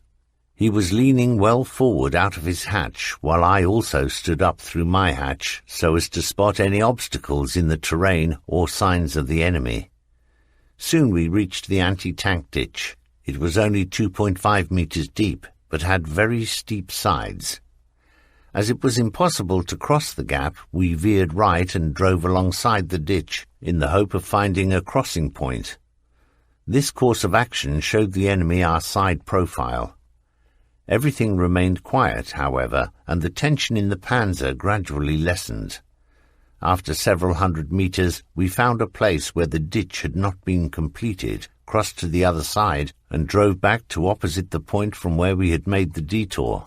Then we turned right again and headed on course for the unseen village in the darkness. Because of our now assumed proximity to the Russians, I had meanwhile resumed my seat, but when I glanced back I noticed Neumeier still standing up in the turret. Over the intercom I suggested that he should lower his head a little. "No worries," he laughed back. "I'll be paid for it in the end." Those were the last words he ever spoke. In the same instant we saw muzzle flashes ahead. The fire was well aimed. The shells howled close by the panzer, and then a light bump told us that the armour had been grazed. Judging by the brief lapse of time between the hiss of the passing projectiles and the audible report of the gun being fired, it was clear that we had come devilish close to an enemy anti-tank position. Before we had time to react, there came another harder blow, and a rain of fire pattered through the open turret hatch into the tank. The body of Fritz Neumeier collapsed and tipped head-first onto the floor of turret. "Commander dead," the gunner shouted. A shell had hit the cupola and sheared off the mount for the anti-aircraft machine gun, which had then inflicted a hideous injury on Neumeier, killing him instantly.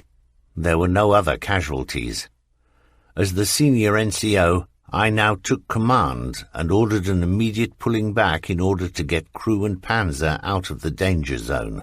The driver, Schmidt, did not react at first. Perhaps the intercom was temporarily out.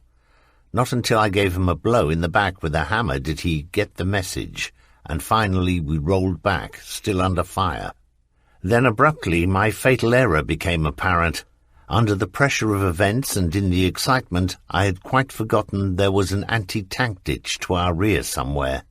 In the split second when I remembered it, it was already too late, and with a hard jolt the Tiger tipped backwards into the ditch, causing everything not lashed down, including all the shells, and not least the crew, to whirl about in a heap. Fortunately nobody was injured.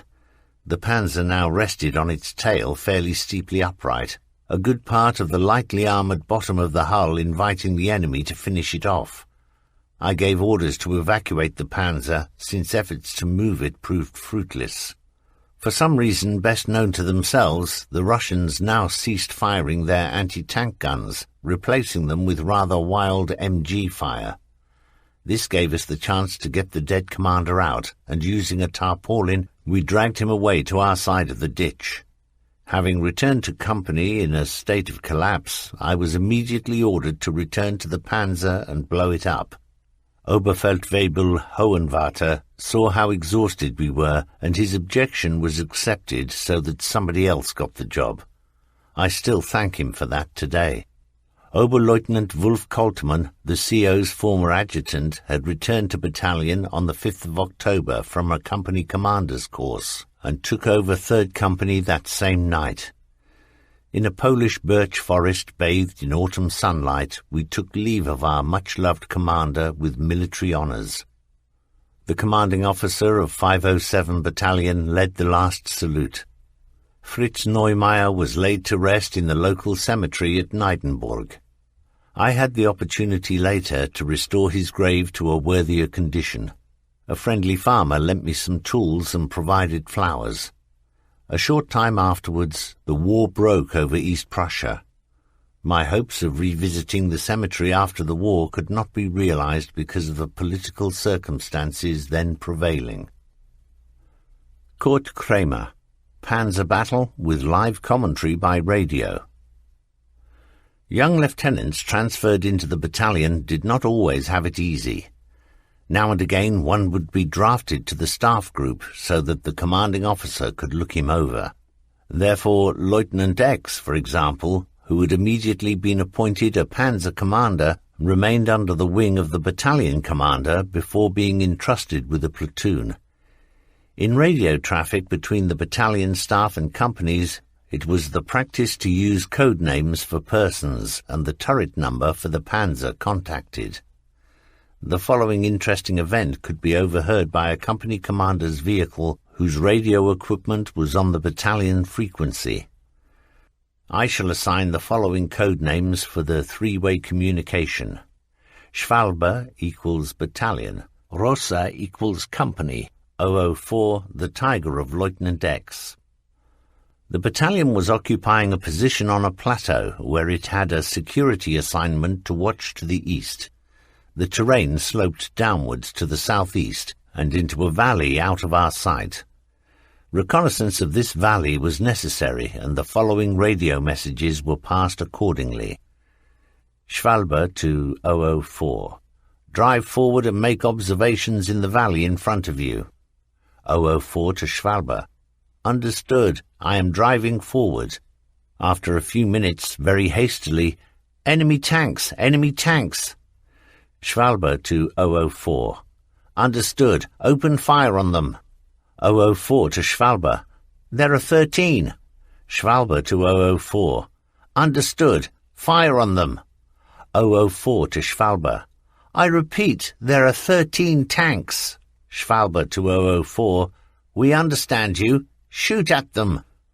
Ahead it now grew very quiet. We held our breath. What was our otherwise so cautious CO up to? Surely he wasn't trying to force the poor lieutenant to do something reckless. Soon the next message followed. Schwalbe to 004. Pull back at once. Schwalbe to 004. Pull back at once. Schwalbe to Rosa. Leader Rosa, take command of Schwalbe. Leader Schwalbe proceeding ahead and signing off. What did all this mean?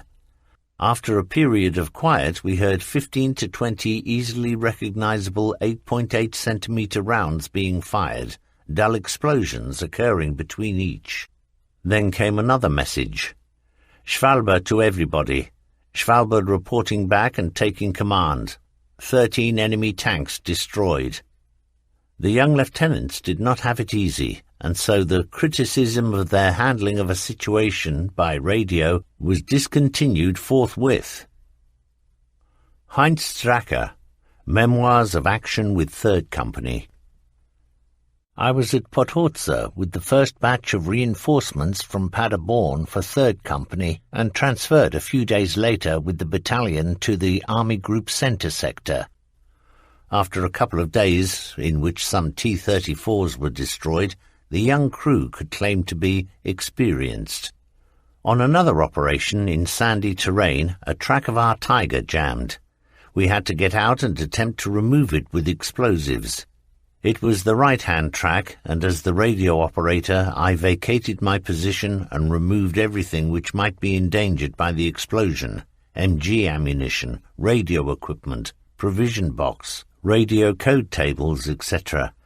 After this was completed, hand grenades were placed on the track and ignited. We jumped into cover. After the smoke had cleared, we saw that the track had survived intact, but we now had a hole in the hull which had not been there before. This should have been foreseeable, for the hand grenades needed to have a shield above them, such as segments of track or packed earth. 2 panzers had stood guard during this activity, and as the repairs staff had now arrived, all went well. The workshop people welded over the hole, and we rolled out. Another time we were near a village under continuous Russian artillery fire. We had to shift our position repeatedly to avoid being hit. Despite that, they got us. The shell made a strange noise, but our luck held, for the dud came to rest between the gun and the radio operator's hatch.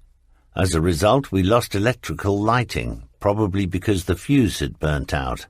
The replacement fuse restored interior lighting, and the ventilator began sucking out the bluish-yellow smoke. Nevertheless, we had to go back to get the gun adjusted, while the bolt for the radio operator's hatch had jammed so firmly that it required a large hammer and crowbar to open it. A panzer track is only as strong as its weakest link. This truism was confirmed one day when the last panzer of a column was crossing the bed of a small river with a steep slope on its far bank. The warning came by radio. "Stop at once, your right track will soon part, has received damage." Our driver, Gerhard Schwartz, said he would proceed slowly and steadily. In this way we reached the slope, ascended, and found a safe spot to change 2 sections of the track, of which more than half had been shot away. Here the weakened track had been strong enough. Gerhard Schwartz fell later at Sichenau, when we were no longer together. After a mission, we returned to the assembly area, where we had plenty to keep us occupied, refueling, reammunitioning, collecting rations, cleaning weapons, caring for our panzers, etc.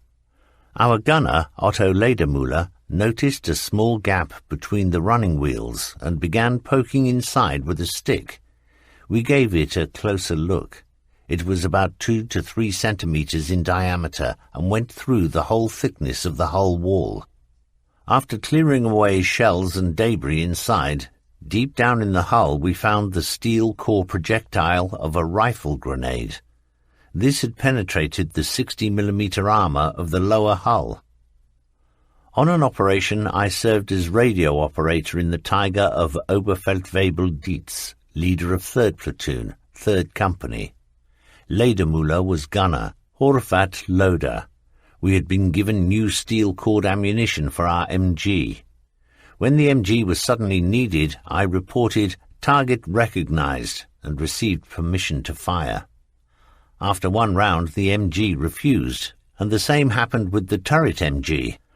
Following the report, "MG jammed," the barrel was changed, but without effect. I still had some belts of the previous issue of ammunition, which I then loaded and fired normally. The steel projectiles had jammed so tight in the barrel that when they were ejected, the base of the cartridge case was torn away. Fritz Schreiber. My cap flew off. One evening we were driving with 2 or 3 panzers at top speed through burning Bialystok. It was dark, and only the flames of the burning houses illuminated the streets.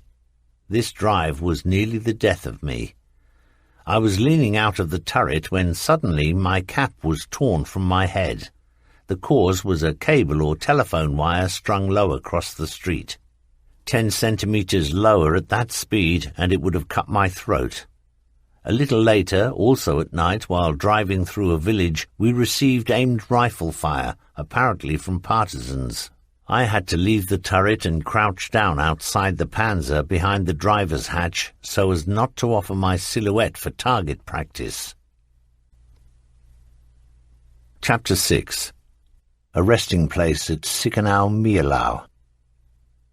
During November 1944, the Eastern Front came to a gradual standstill. In the northern sector, where Panzer Battalion 507 was involved, the front ran along the river Narew to its confluence with the Buk and Vistula near Warsaw. But the 2 bridgeheads which the Russians had established at Rozan and Nazielsk could not be crushed. In this area, 23 Army Corps with 7th, 129th, 299th Infantry Divisions and 5th Jaeger Division formed the southern wing of 2nd Army under Generaloberst Weiss. What we had facing us on the other side, or better put, what was brewing up over there between November and mid-January 1945, could only be guessed at. The Supreme Leadership was much better informed, though General Galen's Foreign Armies East intelligence network, the usual reconnaissance reports made locally, and by the sad certainty that the collapse of the Eastern Front in the summer of 1944 had not happened by accident. Hitler rejected all reasonable suggestions from his army commanders, however, dismissing the reports on enemy strength as filthy lies and the fear that the Russians were capable of a major offensive as idiotic. He also refused to listen to General Guderian, whom he had appointed Chief of the Army General Staff in July 1944, and who had been quoted as comparing the Eastern Front to a house of cards. If the front is penetrated at a single place, it will collapse. The soldier in the field had felt for some time that the Eastern Front was like a growing child's shirt, too short at the back if you pulled it down at the front, and vice versa. That this was the bitter truth after the Normandy invasion became much more obvious when we heard the special announcement of the Ardennes offensive on the evening of the 16th of December 1944. It sounded promising that 6th SS Panzer Army, Dietrich, 5th Panzer Army, Manteuffel, and 7th Army, Brandenberger, supported by 1,700 aircraft, were participating in such an offensive. But it was also clear to us that these 28 divisions would now be missing from the Eastern Front. Knowing this, our belief in final victory received another blow, though the will to fight continued unbroken. The important thing was to protect the Reich against the Russians, while at all costs avoiding the danger of falling into their hands. Panzer Battalion 507 lay at this time with remnants of 7th Panzer Division as the only army reserve in the Sikhanau-Machheim area which could hold out into the winter pause, immediately behind the bridgehead built by the Russians across the river Narew at Shelkov. It was located as follows. The battalion staff at the agricultural estate of Mosaki. 1st Company, Oberleutnant Beilfuss at Bogate, as a kind of stiffening behind 299th Infantry Division. 2nd Company, Oberleutnant Wirsching, south of Mosaki. 3rd Company, Oberleutnant Koltermann, which had spent some time at Slasy Slotki, was now at the farmstead of Helenov, north of Mosaki. Supply Company, Hauptmann Müller, mainly at the Wroblev estate. Workshop Company W1, Oberleutnant Kusner at Paluki. W2, Oberleutnant Steinborn at Grzybov, northwest of Sikhanau. From sober reflection on the situation, it was clear that in these 2 months The entire battalion had no choice but to bring panzers, wheeled vehicles, weapons and reinforcements to the highest state of readiness, while allowing for rest and recuperation. Calendar and diary entries. Erwin Eichinger. 9th of November 1944. Memorial Day for the Fallen was held at a farmstead at Kursk, together with Panzerjäger Battalion 560. 17th of November 1944. Savati Torsky. Further changes in personnel made to economize on manpower. 20th of November 1944. I have now been made Supply Company Clerk. Hauptfeldwebel Enker is being transferred from Staff Company to the Workshop Company. Oberleutnant Hisch is also being exchanged. 22nd of November 1944. I am with the Supply Company at Milevdebki. 24th of November 1944. Drove to Wroblev on poor muddy field paths. Then I have leave for Christmas and the New Year. Lieutenant Dieter Jahn. 17th of October 1944. At the end of the gunnery instructor's course at Putlos, returned to Reserve Battalion 500, Paderborn, Unit Black, which is the corps for the formation of the new Panzer Battalion 513 transferred to Bentveld, west of Paderborn. 27th of October 1944. Submitted the gunnery manual I have written, Enlargement and Commentary on Army Service Regulations 470 and 20 with regard to Panzer Gun 43 in the Tiger B. Now I have leave until the 10th of November 1944. 10th of November 1944, I have been drafted to Panzer Battalion 507. 15th of November 1944, Lieutenant Gustl Statler and I each took over one transport train with 6 Tigers. 21st of November 1944, arrival at Sichenau after the train was diverted via Ortelsberg. I have been introduced to officers of Battalion 507, Commanding Officer Hauptmann Schuck, Oberleutnants Koltermann, Kusner and Meissner, Stabsarzt Dr. von Malferer. 22nd of November 1944. Went via Karnievo to 1st Company and reported to its commander, Oberleutnant Beilfuss. He assigned me to 3rd Platoon. Leader 1st Platoon, Lieutenant Gerd Eichmuller. Leader 2nd Platoon, Lieutenant Heinz Jahn. My crew in Tiger 131 consists of Unteroffizier Schorling, loader, Obergefreiter Wagner, gunner, Obergefreiter Lukas, driver, Gefreiter Panzer radio operator. Leo Stuckler was appointed loader later.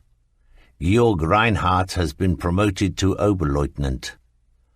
31st of December 1944. I have to take on the instruction and general welfare of the reserve officer applicants. 1st of January 1945. By Volkswagen to 299th Infantry Division and 7th Infantry Division. The major Russian offensive is expected to begin on the 11th of January 1945. Stabsarzt Dr. von Malferer at Mosaki. Drove to 5th Jaeger Division and 129th Infantry Division. 13th of January 1945. End of peace and quiet. Anton Siefried, 6th of January 1945. Went on leave. His last diary entry. Hauptmann Johann Baptist Müller, CO Supply Company. How did the ordinary soldier live? Winter clothing with padded jackets and trousers, fur-lined leather boots, and hair fur headwear were excellent.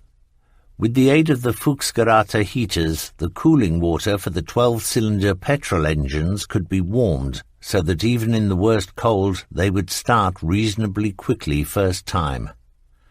Not far from their well-camouflaged Tigers and protected by hedges or similar against snowdrifts, the panzer crews lived in earth bunkers 4 meters deep, the roofs being protected against artillery fire by wood beams and earth. These bunkers were relatively spacious, had Hindenburg lamps, tea-light candles, or battery lighting, homemade iron bed frames and a round iron stove to provide a certain degree of comfort. The traditional thunderbox was available for calls of nature and had skillfully designed protection against the wind. At the Wroblev farmstead, the supply company quarters, about 6 kilometers east of Sichenau, an agricultural leader had previously worked for Gauleiter Koch. This man threshed corn and stocked silos with potatoes and sugar beet well into December, and so 507 did not lack for a staple diet. Johann Baptist Müller, Our Russian Heavies. Many men will remember our Russians, who preferred to take their chances with the German Wehrmacht than wait for the Red Army to liberate them from captivity. The supply company had about 30 of them, whom we put to good use as co-drivers for the ammunition and fuel staffs.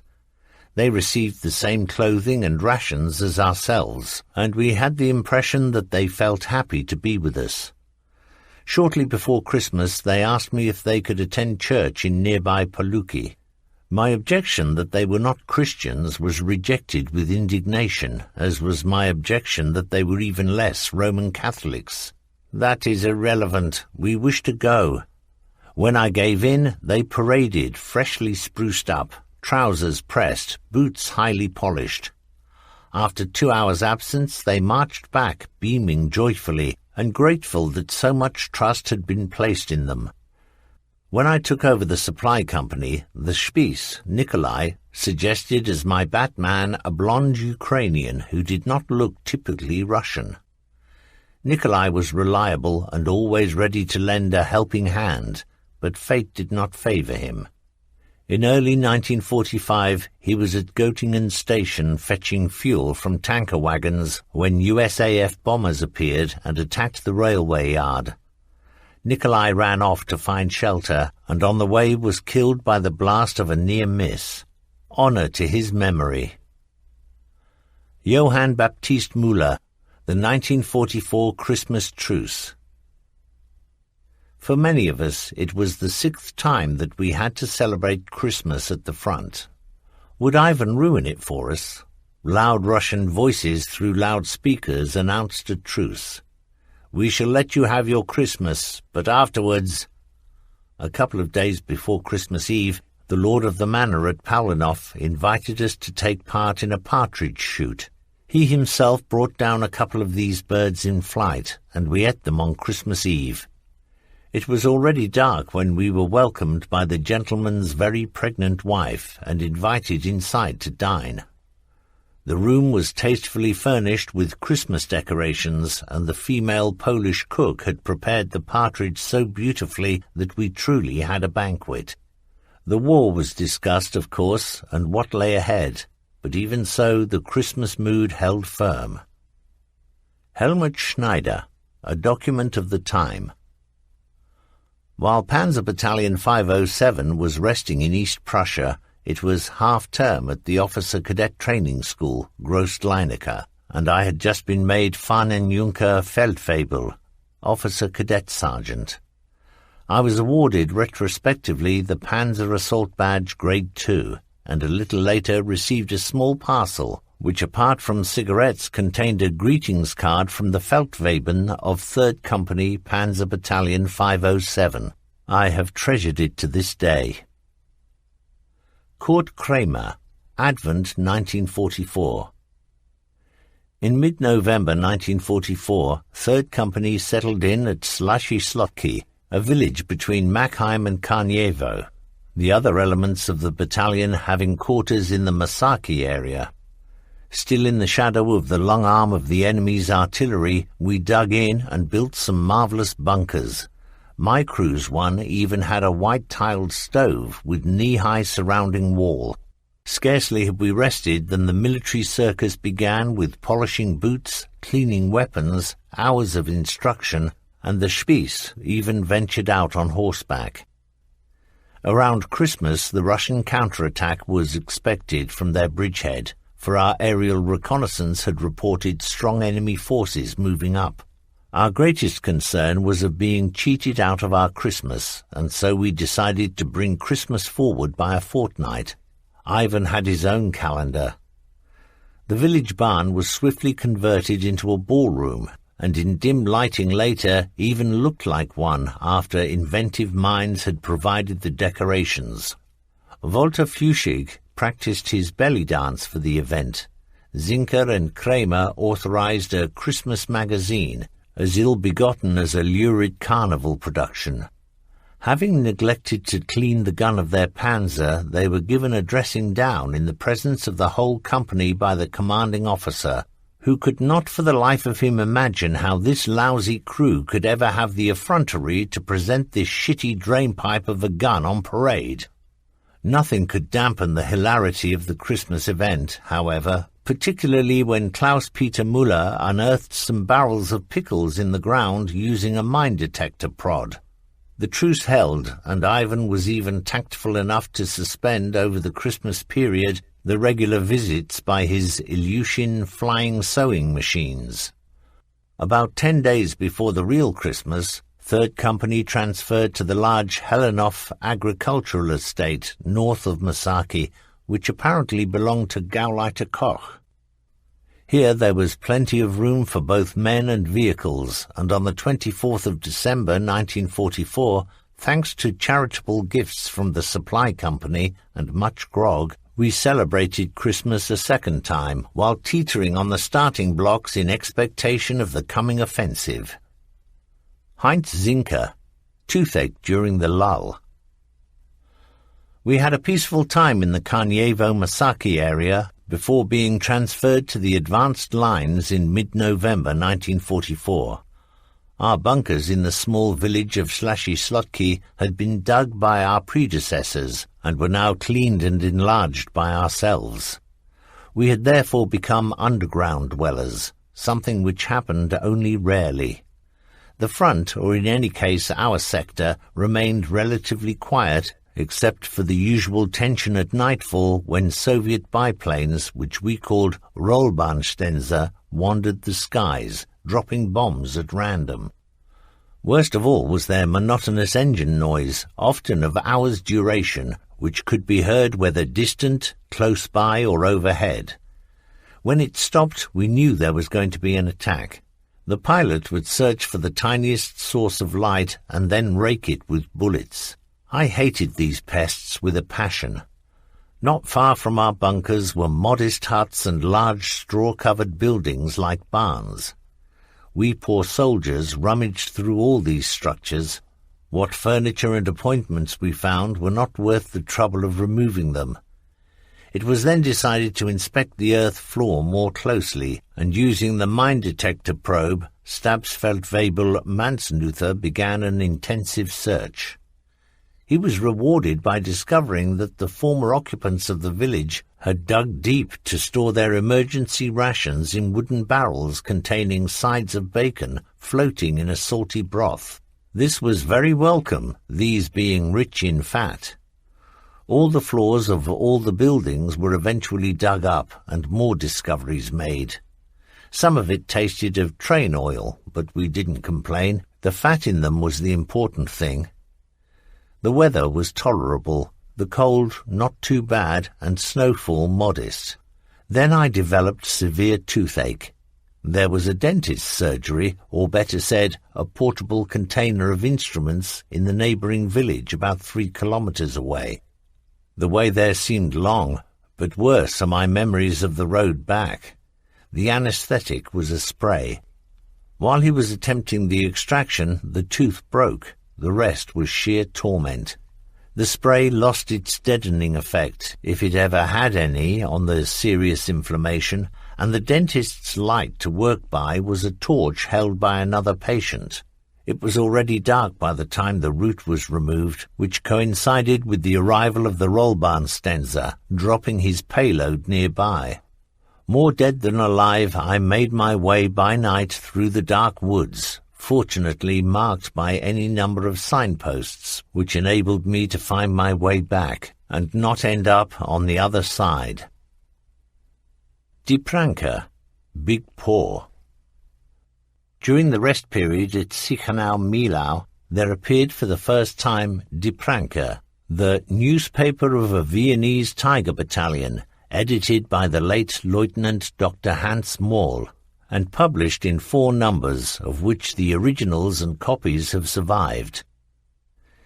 Issue number 1 came out on the 20th of December 1944, the 29th birthday of Hauptmann Fritz Schuck, the CO, who wrote the foreword.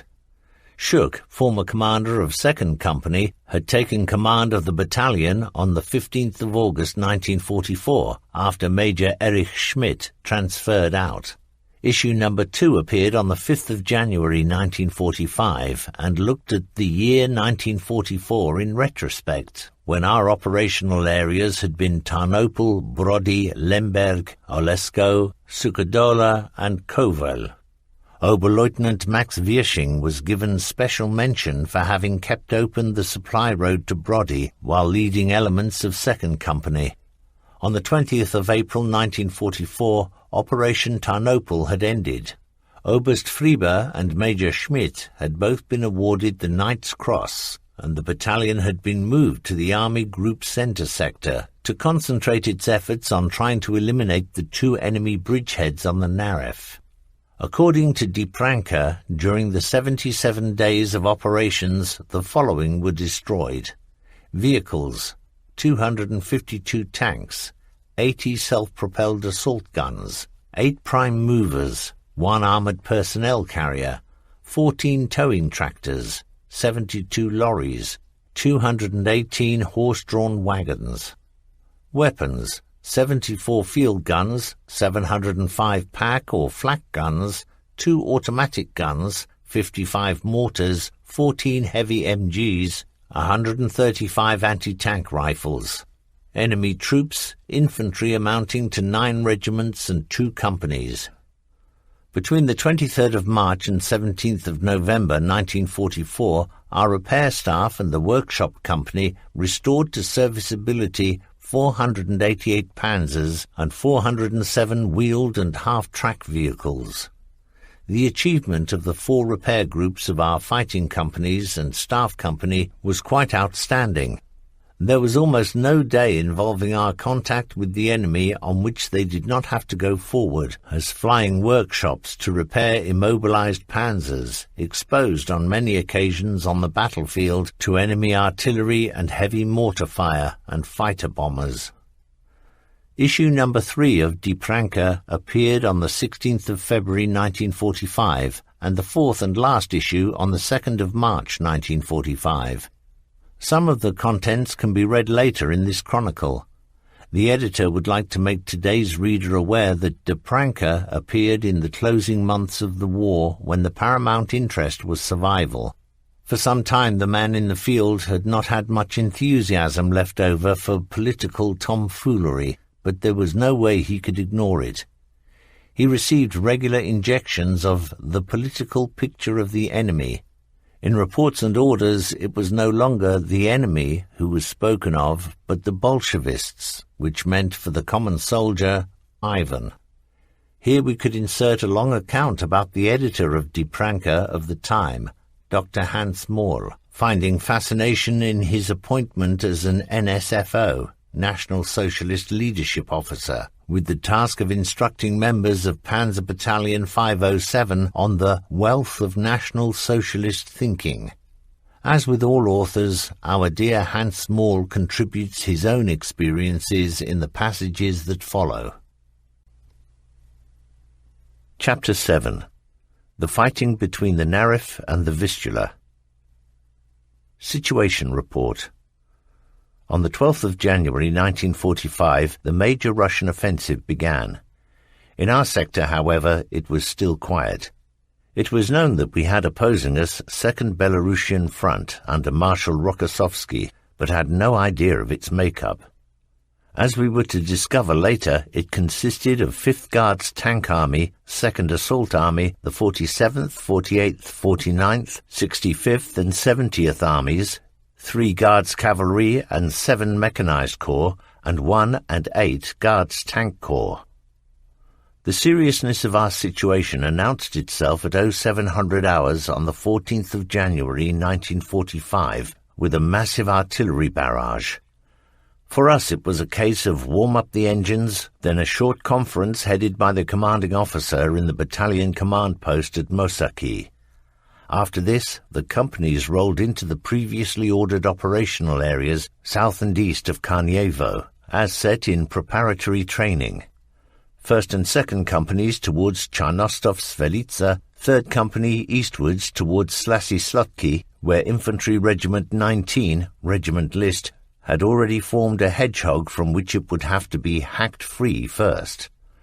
On this first morning, and in the days of battle that followed, we soon appreciated that the Russians were carrying out their attacks with a ruthless deployment of men and materials. We also noticed particularly the appearance of massed armor in the form of the heavy Russian JS-2 Joseph Stalin tank. Experience of the new Russian tactics was gained on the first morning when 3rd Company Tigers, favored by mist, approached a large formation of JS-2s to the minimum range of 150 meters and destroyed all 22 in a brief clash. An undoubted advantage for us was the significantly higher rate of fire of our 8.8 centimeter gun as against the 12.2 centimeter gun of the JS-2, which used 2-part ammunition. Knowledge of this fact helped alleviate our fear of this new tank from the first day. Our commanding officer, Hauptmann Schuck, was wounded, though fortunately only lightly, on the opening day of the Russian offensive, and so was absent for a few days. During this period, the commander of 2nd Company, Oberleutnant Max Wirsching, took command of the battalion, bringing it carefully and successfully through the perils of the next few days. Now the high morale, excellent fighting spirit, and good standard of training of our battalion proved itself, and by the end of the 2nd day of combat we had destroyed over 100 of the enemy's tanks and assault guns. The extract from the Wehrmacht Bulletin of the 19th of January 1945 reads, Heavy Panzer Battalion 507 under the leadership of Oberleutnant Wirsching in the Sichenau-Prasnich area destroyed 136 enemy tanks in 3 days of heavy fighting.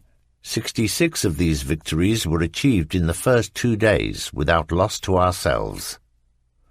On the 27th of January 1945, Generaloberst Weiss, Commander 2nd Army, mentioned expressly in an order of the day the steadfast defense of the battalion in the Sichenau-Miliau area, where the enemy was forced to halt repeatedly and lost 172 of his tanks. Calendar and diary entries. 14th of January 1945, Sunday. 1st Company, Beilfuss. Counter-attack southeastwards Karnievo. 2nd Company, Wirsching. Counter-attack southeastwards Karnievo. 3rd Company, Koltemann, Slasy-Slotki. 15th of January 1945. Fighting eastwards of Karnievo. Counter-attack and security northeast Marnostov. Obermeier, for A Platoon. Moved to Karnievo. Jahn. Commanding officer ordered me to reconnoitre with 4 selected panzer commanders. We encountered the fiercest Russian defensive fire. In pulling back, my Tiger stuck in a shell crater. Feldwebel Ratajczak pulled us out. We returned with damaged panzers but no casualties. The artillery officer with the CO had his 21-centimeter mortar battery bombard the Russian assembly area. Feldwebel Klemmer, whom I had not taken on the reconnaissance despite his request, fell when hit in the head by a shell splinter. Eichinger. Returned from leave. I am with the supply company at Vishny. Hauptmann Schuck has a splinter wound to an eye. 16th of January 1945. Tank battle at Vielki Gogoli and at Kanajev. Unteroffizier Lehmann fell. Jahn. 30 of our Tigers destroyed, 70 Russian tanks. Our losses, 1. Obermeier. Back to Sichenau. 17th of January 1945. Jahn. Oberleutnant Beilfuss ordered me to take the commander of an infantry regiment to his old command post, which, having regard to the way things are, must have been in Russian hands for some time already. Immediately behind a railway underpass, we came across a formation of enemy tanks on the move. We destroyed the 2 leading Joseph Stalins and made off. Obermeier, the leader of the reconnaissance platoon, Lieutenant Moser, has fallen. 18th of January 1945. Jan. During the night we looked for Feldwebel Behrendt in wooded country, and in connection with that, led by Oberleutnant Wirsching, brought out the surrounded wheeled elements of the battalion. 19th of January 1945. Jan. In 1st Company we still have 6 Tigers operational. The gun of my own Tiger was damaged when a German assault gun reversed into me in a narrow village road. We destroyed 3 tanks from an enemy column shooting down from a height. At Zrensk we just managed to cross a bridge before it was blown up. The road into Bietzen was blocked by a retreating division, probably the Hermann Göring division. I had to perform security for the 6 operational Tigers. At night I was ordered back to the Gut-Tepsin supply base, where the lightly wounded CO, back from military hospital, took command of the battalion again. Obermeier, in the early morning arrived at Ruppin, continuing to Strasbourg. 20th of January 1945. Obermeier, retreating through Goslarhausen. 21st of January 1945. Obermeier. In the morning we arrived at Graudenz. Kusner. On the retreat to Graudenz, the workshop company served as a collection point for battalion members without panzers. Heinz Zinker. The beginning of the Russian offensive, 14th of January 1945. The time passed in endless waiting, roll calls and cooking, until at last on the 14th of January the Russians unleashed their great winter offensive. A carpet bombardment by their artillery covered our entire sector and awoke us early. It was a morning of thick fog. Attack is the best form of defence, and so we manned our panzers and advanced into the P-Super. Warning was given of enemy tanks, but it was some time before we came across them.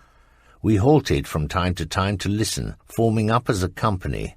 There was zero visibility, and a picture of events was only possible by radio. Our panzer, the 3rd Company Command Panzer, halted again. The path we had been following had a slight downward slope and then turned left. We could hear the noise of tank tracks close by, but the enemy was too far away at 50 meters to be made out. We stared at the wall of fog in suspense. Suddenly a dark shadow emerged through it. The monster approached astoundingly fast. My first fleeting impression was that it could only be a JS-2, Joseph Stalin, into whose muzzle I was staring. We had the advantage of him, however. Therefore, AP shell, traverse turret, fire. A hit knocked out at full speed. The Russian tank came to a standstill, but close behind came a second one of the same type. It approached its stricken partner rapidly, drove around it, and then headed for us at maximum speed. I had it in the sights, hit the trigger, but nothing happened. The commander knocked my knee gently to tell me it was high time to shoot. To my right, the loader, also surprised that I had not fired, suddenly noticed that he had not released the safety catch. This lost us precious time. When I brought the second tank to a halt, it was literally right in front of us. Why he had not fired was a mystery. At least he could have rammed us, which would certainly have done us no good. In Memoriam, Kurt Lehmann. On one of the following days, having fallen victim to several mechanical defects, we had gone into an outpost east of Sichenau with 6 other vehicles. We found cover behind a semicircle of farmsteads. We had had little rest over the previous few days and could probably have slept standing up. In our command panzer, the electrical system was on strike, so that neither the intercom nor the starter motor were working properly. Hauptmann Koltermann had therefore transferred to another Tiger, to be replaced by Oberleutnant Hisch as commander. He told me immediately, "You'll have to handle the fighting. I've got no idea how to go about it." Despite my objection, he then set up the scissors binoculars in the turret in order to be able to follow all that went on. We agreed that I would advise him, "I am shooting," before firing. We had just refueled and received our rations when all hell broke loose. Shells exploded all around us. The supply vehicles made off in top gear. We threw everything to hand into the crew compartment. Luckily the starter motor worked this time, and we drove to a spot between the houses to obtain an overview of the situation. What we saw through the optics horrified us. Over the broad expanse of lightly snow-covered terrain, almost bereft of any vegetation, about 40 Russian tanks of various types were coming for us, well spread out and at a good speed. They were shooting as they approached, although the effect of doing this was primarily psychological. I decided that we had to stop the assault by aimed fire, and after the first direct hits had claimed their victims, the enemy force turned about to ponder its next move. We remained for hours in our favorable nook and repulsed all further attacks. At midday we withdrew. The ground to our rear was slightly uphill, and when we had sight of the summit, there suddenly appeared in my sights the protective shield of a large anti-tank gun. Being overtired and unsettled by the constant trickle of attacks, I fired a round at the gun, which passed over it, luckily. We had reached our main battle line. We nestled down before our lines on this hill, and the infantrymen who had watched our battle from a safe distance were happy to have us as reinforcements.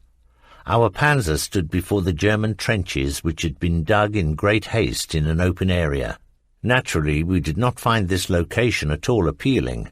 Our electrical system had meanwhile ceased to function entirely, and we could only start the engine manually.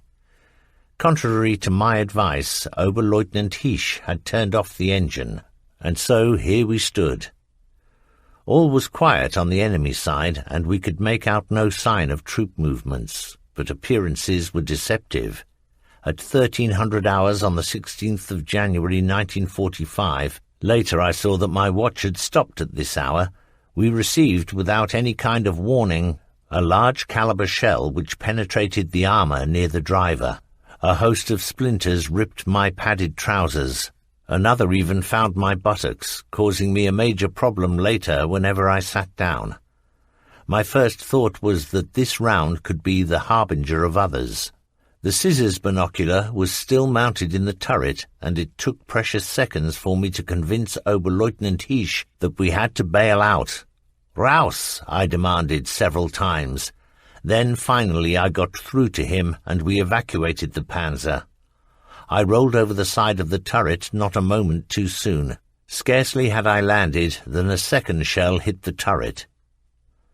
Eyewitnesses reported later that this hit released from the turret face a segment of spare track which rose straight up and then fell back between Reich and myself, striking the Oberleutnant on the head and leaving him with a slight wound. Our panzer was smouldering. Reich, Kramer, Gamsjäger and I crawled out of the danger zone. Unteroffizier Rolf Meisner's panzer came along and picked us up. That was very brave, for at any moment the enemy could have switched their aim to him. I was totally done for. Pain in my buttocks and left leg led me to believe I had a serious wound. Fortunately, they were only contusions. The several pairs of trousers I wore had taken the brunt of the splinters. Despite the unfavorable position of our wrecked panzer, the radio operator and loader managed to get to our driver, Unteroffizier Kurt Lehmann. He had bolted his hatch, and it was not possible to enter the panzer through the hole bored by the shell. Even if he had survived, we could not have got him out. Another hit set the panzer on fire. Thus fell in action our comrade, Kurt Lehmann, a good and reliable man to us for so long. Kurt Lehmann was appointed driver of Panzer 331 under the command of Oberfeldwebel Dietz when Battalion 507 had been formed. He was the only member of the original crew not to survive the war. Kurt Kramer, my last operational day in the East. Because the 14th of January 1945 fell on a Sunday, Reveille was set for 0800 hours, but we were awoken an hour earlier by the Russian artillery barrage. Within a short while we were ready to roll and had orders to advance southwards in order to link up with 2nd Company after crossing a highway. This proved to be impossible because of thick fog. Although spreading out was not feasible for the same reason, we knew the terrain from sandbox games. Instead of 2nd Company, 2 JS-2 tanks appeared unexpectedly at 50 meters range. Zinka neutralized these with 2 hits to the turret after a ricochet. The fighting around Karnievo lasted 3 days in all, in the course of which the Russians lost 134 tanks destroyed by our battalion alone. We had hardly any losses, but naturally the usual technical breakdowns. On the 15th and 16th of January, 3rd Company was involved in heavy fighting west of Karnievo, in the course of which our panzer was damaged and abandoned, and our driver, Kurt Lehmann, fatally wounded, as reported by Zinka before. Although until then we had prevented the breakthrough by the enemy, who apparently had inexhaustible reserves and could bring up streams of reinforcements, the front had to be pulled back eventually, because the Russians had broken through on either flank of our sector. As I remember, it was on the 17th of January, close to Sichenau, when we ran into another strong tank formation while having only 6 or 7 of our Tigers operational. Towards dusk, when we went in search of quarters in a small village and had left our panzers, a great body of Russian tanks, estimated from 40 to 45, streamed down the opposite slope and headed spread out for our village. Shouts of "Alarm!" and "Mount up!" rang out simultaneously. We opened a tremendous cannonade, leaving 25 enemy tanks immobile or burning, while the survivors fled back up the slope. Unteroffizier Rolf Meisner reported 7 kills, ourselves 3. I do not remember who else contributed. Apart from a few hits sustained and 1 breakdown with sprocket damage and brake failure, we had no losses. In this case we had had a distinct advantage over the attackers because they had had their work cut out to distinguish between buildings, poultry sheds and so on, and our half-hidden panzers. After the 10-minute-long encounter, we took the damaged Tiger in tow and left the inhospitable village. The western horizon was still reddish when we discerned the silhouettes of 12 Yups, Joseph Stalins, proceeding parallel to us in the same direction. "We will attack them," Kolterman said over the intercom. I glanced at the driver. He tapped his temple meaningfully. I did the same, then said, totally without emotion, "We will not attack them." It fell deathly quiet above us in the turret. After a while I continued, "We have only 3 AP shells left and are towing another panzer." At that time we did not know that our gun was also damaged after receiving a hit on the cylindrical mantle during the previous action. Only after a long pause did we hear, "In order." After that we 4 probably had the feeling that we had dented military discipline but not caused it to collapse. What we had done did not amount to forcibly taking over command or cowardly refusal of an order, but had been on the borderline of what was reasonable in the circumstances. Nevertheless, I did not hide the fact that I was shitting myself, for it was certain that we would have hardly stood a chance if the order had actually been carried out. By coincidence, that 17th of January 1945 was my last operational day on the Eastern Front. Kolterman gave me the job of using the non-operational command panzer to tow the damaged Tiger to the workshop at Milau. The road was lightly rising as we set out, but from its highest point ran straight and much more steeply downhill. The problem was that the Tiger under tow had defective brakes and was therefore not capable of being controlled or steered. Going downhill, no matter what our own speed, it was impossible to prevent the towed panzer catching up. Unrestrained by the towing hawsers, it drifted left, uprooted a whole row of trees with trunks 35 centimeters in diameter, and then came to grief with a violent jolt in a hole 3 meters deep. The hawser slewed the towing panzer diagonally and stalled its defective engine, and the driver was not able to restart it. While we were deliberating on how to deal with these problems, Hauptmann Steinborn happened to pass by and ordered us to salvage the Tiger in the hole at all costs. He would inform the recovery platoon. At that he went back but was not seen again, and the recovery platoon never came. I dismissed the other crew members with orders that they should break through to the west. When no tractor had come by next morning, I prepared the demolition charges. In addition to the 2 Z-85 demolition charges which every Tiger carried, we had 12 1-kilogram Pioneers charges of dynamite, which I considered to be sufficient for the job in hand.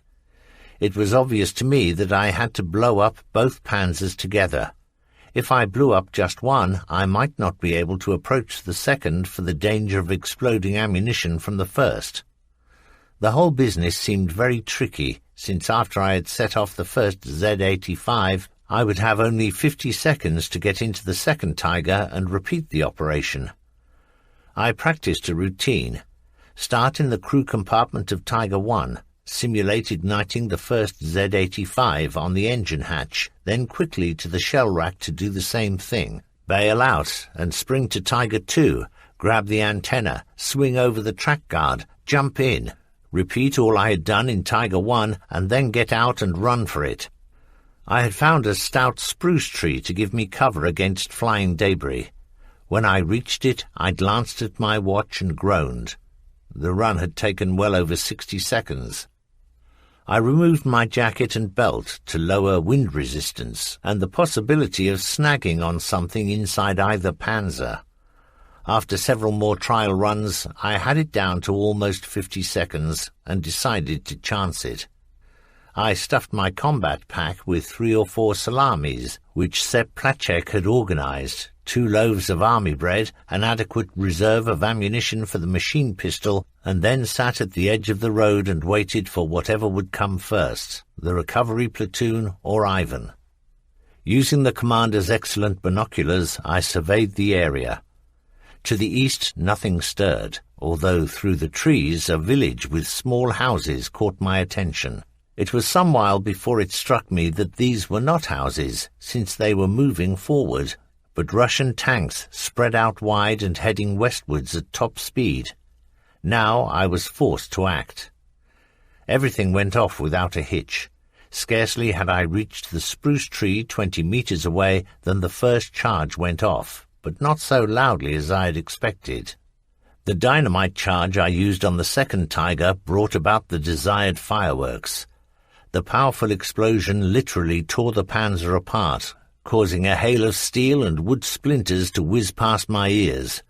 I was fully protected, however. The force of the blast lifted off the turret and dropped it a few meters nearer me. I buckled up, hung the lights binoculars around my neck, put on the rucksack, shouldered the MP-40, and headed for the Reich. 2 weeks later, after playing hide-and-seek with the Red Army, which had meanwhile occupied the territory ahead of me, I saw German soldiers in the distance for the first time. Just east of Graudenz, the VW Kubelwagen of our repairs staff, with Oberfeldwebel Hans Strohmeyer at the wheel, pulled up beside me.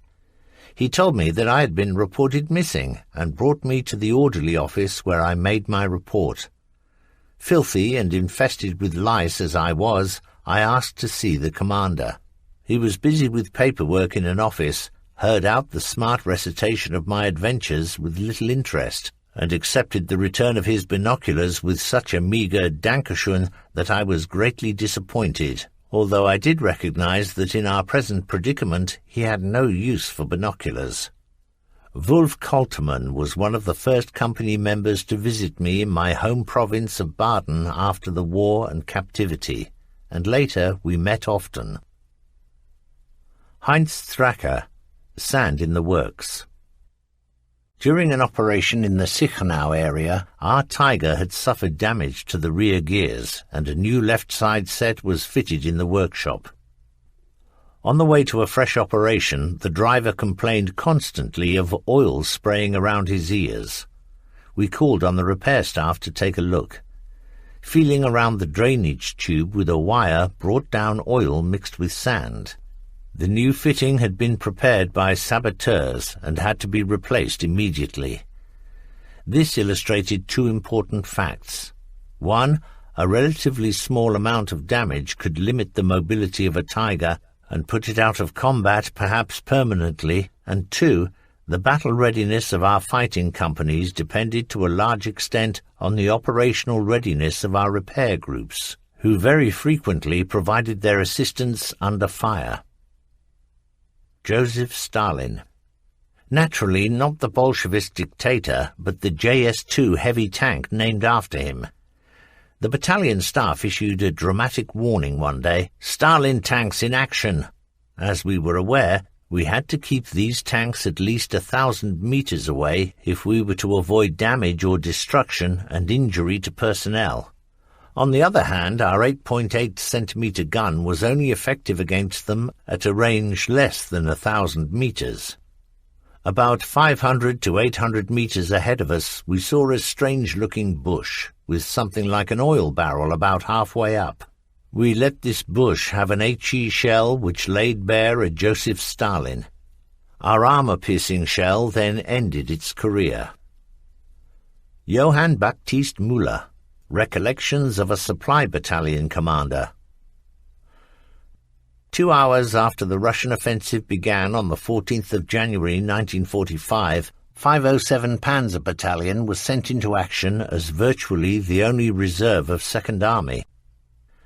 Deputizing for the commanding officer, Major Schuck, wounded at the beginning of the offensive, Oberleutnant Max Wiersching, commander of 2nd Company, took command of the battalion. Therefore, it was not rank or seniority which decided the substitute by line of succession, but experience at the front and proof of worth leading a fighting company. Towards 10 o'clock that night, I had gone ahead to Karnievo, into the hot spot, to reconnoitre and establish the best routes for bringing up supplies of fuel, ammunition and provisions. In the area southeast of Karnievo, I met 2nd Company on security watch, well spread out through a sparse wood of pine trees. The panzermen spoke of heavy tank battles all day and into the night, in which about 70 Russian tanks had been destroyed for no losses of our own. Other enemy tanks could be seen in the immediate vicinity, and a couple of these monsters could be made out through night glasses. The panzermen were preoccupied by the lack of infantry protection and the fear of Russian close combat troops. Naturally, under these circumstances, refueling and reammunitioning was problematic. Being concerned to maintain full battle readiness of our Tigers, that night I went to the HQ of 23 Army Corps, Generalleutnant Meltzer, in the Dominium Opinagora, about 5 kilometers north of Sichenau, in order to report on the situation in Karnievo, and to request that the Corps send infantry support there. Upon conclusion of my detailed statement on the situation as it affected Panzer Battalion 507, General Meltzer took my map and with a charcoal pencil drew on it the front line, which showed Karnievo as already given up. When I assured him that Karnievo was still in German hands because I had just come from there and seen our Tigers standing security, the General was overjoyed and amended my map in his own hand. It was 0600 hours on the 15th of January when I returned to our panzers to find them still involved in refueling. Using 20-litre canisters, it took some time to fill up a Tiger whose tank could take 540 litres, and reloading 70 shells was also heavy work. Punctually at 0700 hours, still not quite light, Ivan resumed his attack. 2nd Company Tigers stood in their loose security line at the edge of woodland. For reasons best known to themselves, the Russians preferred not to enter these woods, and chose instead to advance parallel to the edge. This offered the panzers glorious target practice as the Russian tanks passed by. At the end of this second day of the Russian offensive, our battalion could report 66 Russian tanks destroyed without loss to itself, a claim given an honourable mention a few days later in the Wehrmacht Bulletin. Dr. Hans Moll, The Battle for Karnievo, from Die Pranke, issues 3 and 4. The battalion had received orders to secure to the south and southeast of Karnievo against advancing enemy tanks. Accordingly, 1st and 2nd Companies were deployed towards Svelica with the command panzer, while 3rd Company pushed forward into the woodland southeast of Karnievo towards Slasy to relieve the command post of Infantry Regiment 19, which had been forced to form a defensive hedgehog. On this first day of action, only 3rd Company had contact with the enemy. At Slasy they felt at home by virtue of their knowledge of the terrain, although thick fog limited visibility. 3rd Company Commander Oberleutnant Koltermann could scarcely see his panzers as he gave out orders, mostly leaving the initiative to his platoon leaders. At 1100 hours, 3rd Company had contact with the enemy when the outlines of 5 heavy tanks appeared through the mists. These were Joseph Stalin's, with the barrels of their guns pointing upwards and therefore not expecting action. The 5 colossi were given no warning and short shrift when the range fell to 150 meters. Shortly afterwards, other enemy tanks appeared and came across the colossi reduced to smoking and fire-spitting ruins. The shock at seeing this caused them to turn off the direction of advance, some milling around wildly amongst themselves and others turning back. 3rd Company naturally used this situation to advantage, and Koltermann ordered, "Bagpipes, give chase and annihilate them." 3rd Company advanced into the centre of the disorganized mass, and by 1330 hours had destroyed them all. In little more than 3 hours, without loss to themselves, they destroyed 22 Bolshevist tanks, turning them into a heap of smouldering metal. The last of them came to rest before the regimental command post of Infantry Regiment 19, and therefore the task of liberating it had been achieved. Insofar as the situation allowed, there followed the heartiest Wiedersehen. Our 3rd Company and 1st Battalion Regiment List were old acquaintances from the fighting in October for Heights 109 and 107, and the reconquest of Zaklichev. In the course of the afternoon, 3rd Company took up positions ahead of the infantry, but when the fog returned thicker than before, the left wing of the company was detached on security duty to Zelki Dobrov, where the Russians were assembling a strong force under the cover of fog. That same evening, Oberleutnant Koltermann learned from the regiment list command post that the Russians had not expected heavy resistance in this area, and especially not from Tigers. This information had been obtained by our radio surveillance unit, listening to the bitter complaint of a Soviet tank group commander that all his tanks had been destroyed by our Tigers. 3rd Company was not engaged in any further tank battles that day, but concentrated instead on enemy convoys and the anti-tank guns and the like being brought up. Whereas the god of war had looked down very kindly on 3rd Company on the first operational day, he seemed not to want to bestow his favour on the other 2 companies and the fighting staff. In their operational area, only a couple of enemy tanks were destroyed. In addition, around 1300 hours, 2 kilometres south of Karnievo, the commanding officer was wounded under the right eye and had to be taken to the military hospital at Krasna. The wound was fortunately not too serious, so that after a few days' treatment he was able to return to the battalion, which had been led in his absence most successfully by Oberleutnant Wirsching. On the second operational day the battalion was split up, 3rd Company to 299th Infantry Division and 1st Company to Battle Group Schmidt of 7th Infantry Division. 2nd Company initially remained at the disposal of the battalion commander. Attached later to 7th Infantry Division, it cooperated with Regiment List as the Russians made their immediate attack on Karnievo. The main event of this second operational day, especially for 2nd Company, was the bitter fighting around the town. Understandably, the Russians had a strong interest in obtaining control of Karnievo as soon as possible because of the Prasnich, Ostenburg and Makheim, Golomin-Sikanow road junctions, and also the road bridge running through its centre. 2nd Company was southeast of Karnievo with Regiment List, and in the early hours had sent a pair of Tigers under Feldwebel Ebner to reconnoitre Zabin-Karnievsky and to secure to the south and towards Machheim. This proved correct, for scarcely had the 2 panzers arrived than a pack of about 20 T-34s and assault guns came rolling up, turned west in front of Zabin, and began their push along the road from Machheim and south of it. This was naturally a piece of cake for Feldwebel Ebner and his companion Scheuerlein, who, in their well-chosen and well-camouflaged positions, simply waited for the unsuspecting enemy tanks to come into range.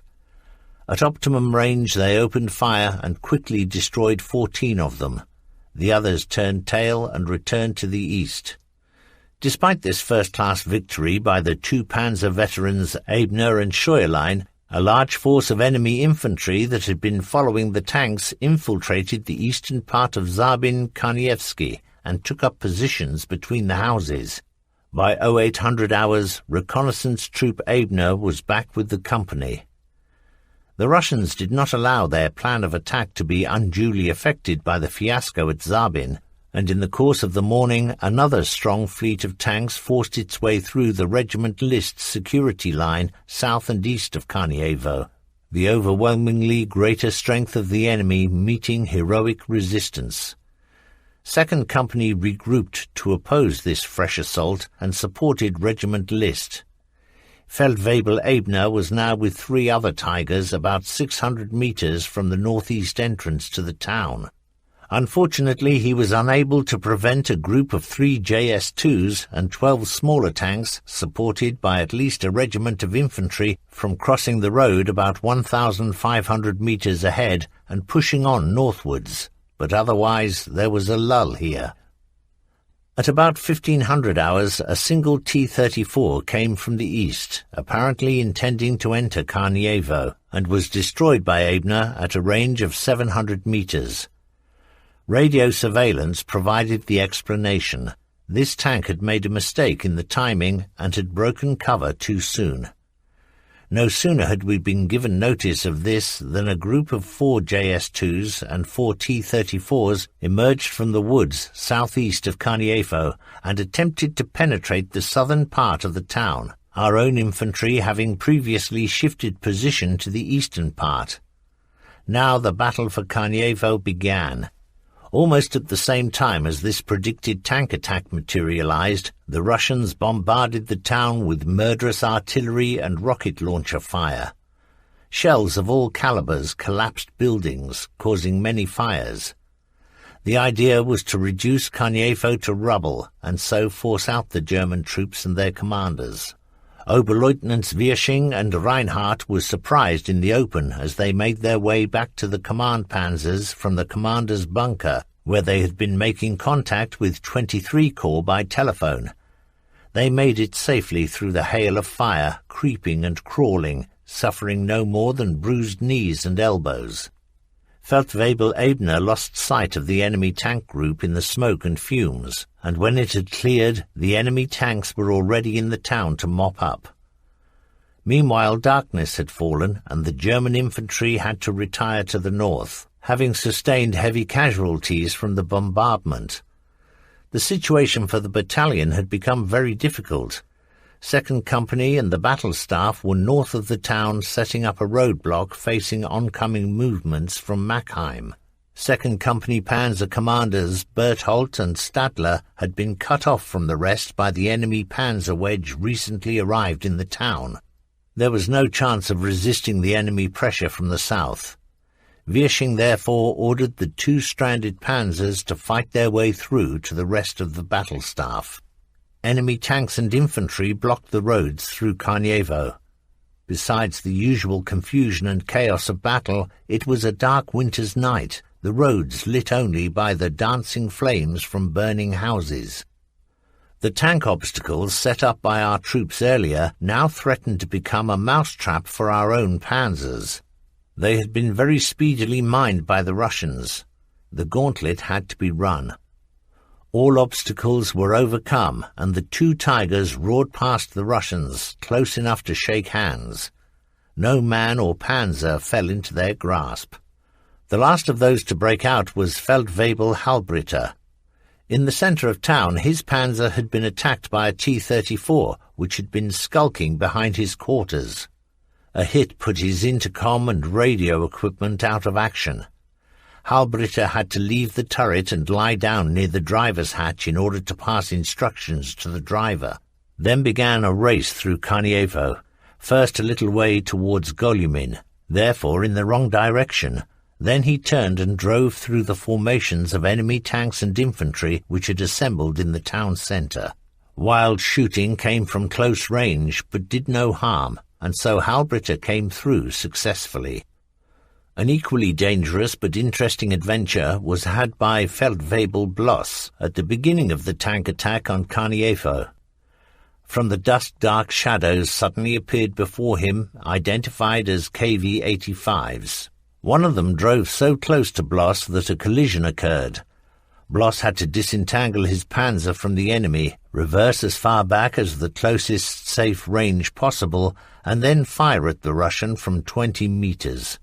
Almost at once he noticed a second KV-85 behind the first, and dispatched this one too without resistance. Then Feldwebel Bloss brought his slightly damaged Tiger to the northern exit of Karnievo to join all the others. The tank barrier erected north of Karnievo, meanwhile, brought a glorious opportunity to destroy more enemy tanks.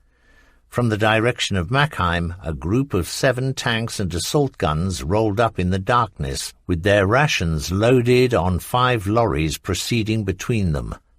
As they reached the wreckage of the single T-34, destroyed by Feldwebel Ebner, which, still burning brightly, provided good light for shooting, they were as good as done for. The entire column was wiped out, beginning with the tail ender. The flames licking from the wrecks cast a ghostly light on the roads and exit from Karnievo, where in November and December of 1944 the men of 2nd Company had spent their off-duty time and visited the cinema.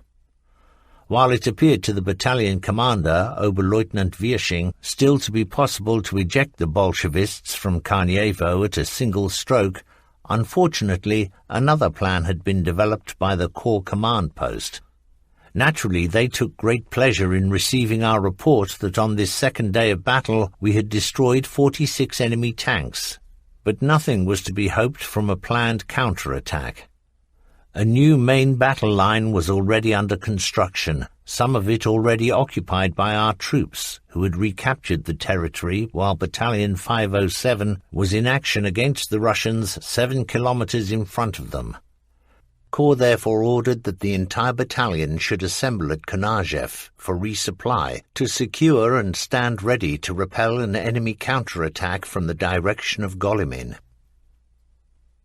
Johann Baptist Müller. Further observations of a supply battalion commander. Despite our steadfastness, the front line could not be held by panzers alone, and under pressure of the great numerical superiority of the Second Belarusian Front, had to be pulled back to the line Scharfenwieser-Mielau. Although this prepared position was overrun on the 18th of January by Marshal Rokossovsky, our fierce resistance probably convinced him to change his main direction of advance from Graudenz towards Deutsch-Eylau, which fell to him on the 22nd of January. While his army group then headed north to the Frischeshafen on the Baltic, we succeeded, though much disorganized, in reaching the Vistula near Graudenz, and assembled there as a company. At this point mention should be made of the panzer ditches, the building of which had been authorized arbitrarily by the NSDAP, Gauleiter Erich Koch, without consulting the military authorities defending the East Prussian homeland. The main panzer ditch ran along the front sector in which 507 Battalion faced the Russian offensive, about 2 kilometers north of Karnievo, towards Wroblev, and a little to the south of Sichenau. It did not present the Russians with too much trouble, while for 507 it was almost a mousetrap when involved in combat against them or retreating, as will be explained in reports later in this chronicle. Some of the crossings or fords had been blown up prematurely by our pioneers, which also made things difficult, if not impossible, for us. Wulf Koltermann, Panzer Battalion 507 in January 1945. We had lost Karnievo, and 507 Battalion received the order from Corps to assemble the scattered elements in the Konajev area, which according to Oberleutnant Wirsching, it was still possible to recover. The new main battle line was in the process of being set up at Konajev, and our job there was to secure against anticipated tank attacks coming from Golymin. Since the overall situation had changed drastically and the new front line was being occupied by troops streaming back, the measure was sensible. The political leadership, Gauleiter Koch, was aware of the foregoing and stepped up the excavation work for a panzer and infantry trench system. This was done with little forethought and never in cooperation with the military commanders on the spot or with the higher staffs. The worst damage was wrought in the hectic activity when natural crossings or fords were blown up prematurely, causing serious limitation to panzer mobility. Workshop services, supply vehicles and recovery panzers were greatly impeded by these uncoordinated and irresponsible measures. Damaged Tigers frequently became write-offs when their destruction became necessary for lack of the possibility of recovery. Despite that, the workshop company and repair service achieved the almost impossible in those January days. The partially delayed and chaotic repatriation of the civilian population to the west is also attributable to the failure of the political leadership. In the course of fighting the retreat, we experienced at first hand streams of refugees blocking the roads. Many thousands would have been spared death or martyrdom in fleeing during the icy cold if those responsible had not ignored their duty to humanity. The flight of civilians almost everywhere did not begin until the sound of battle made clear to the population that all promises and solemn declarations by NSDAP district and local group leaders were false, and that the Russians were literally at the gates. What chaos, what misery! Naturally, our supply vehicles took many of these despairing people back with them insofar as this was possible.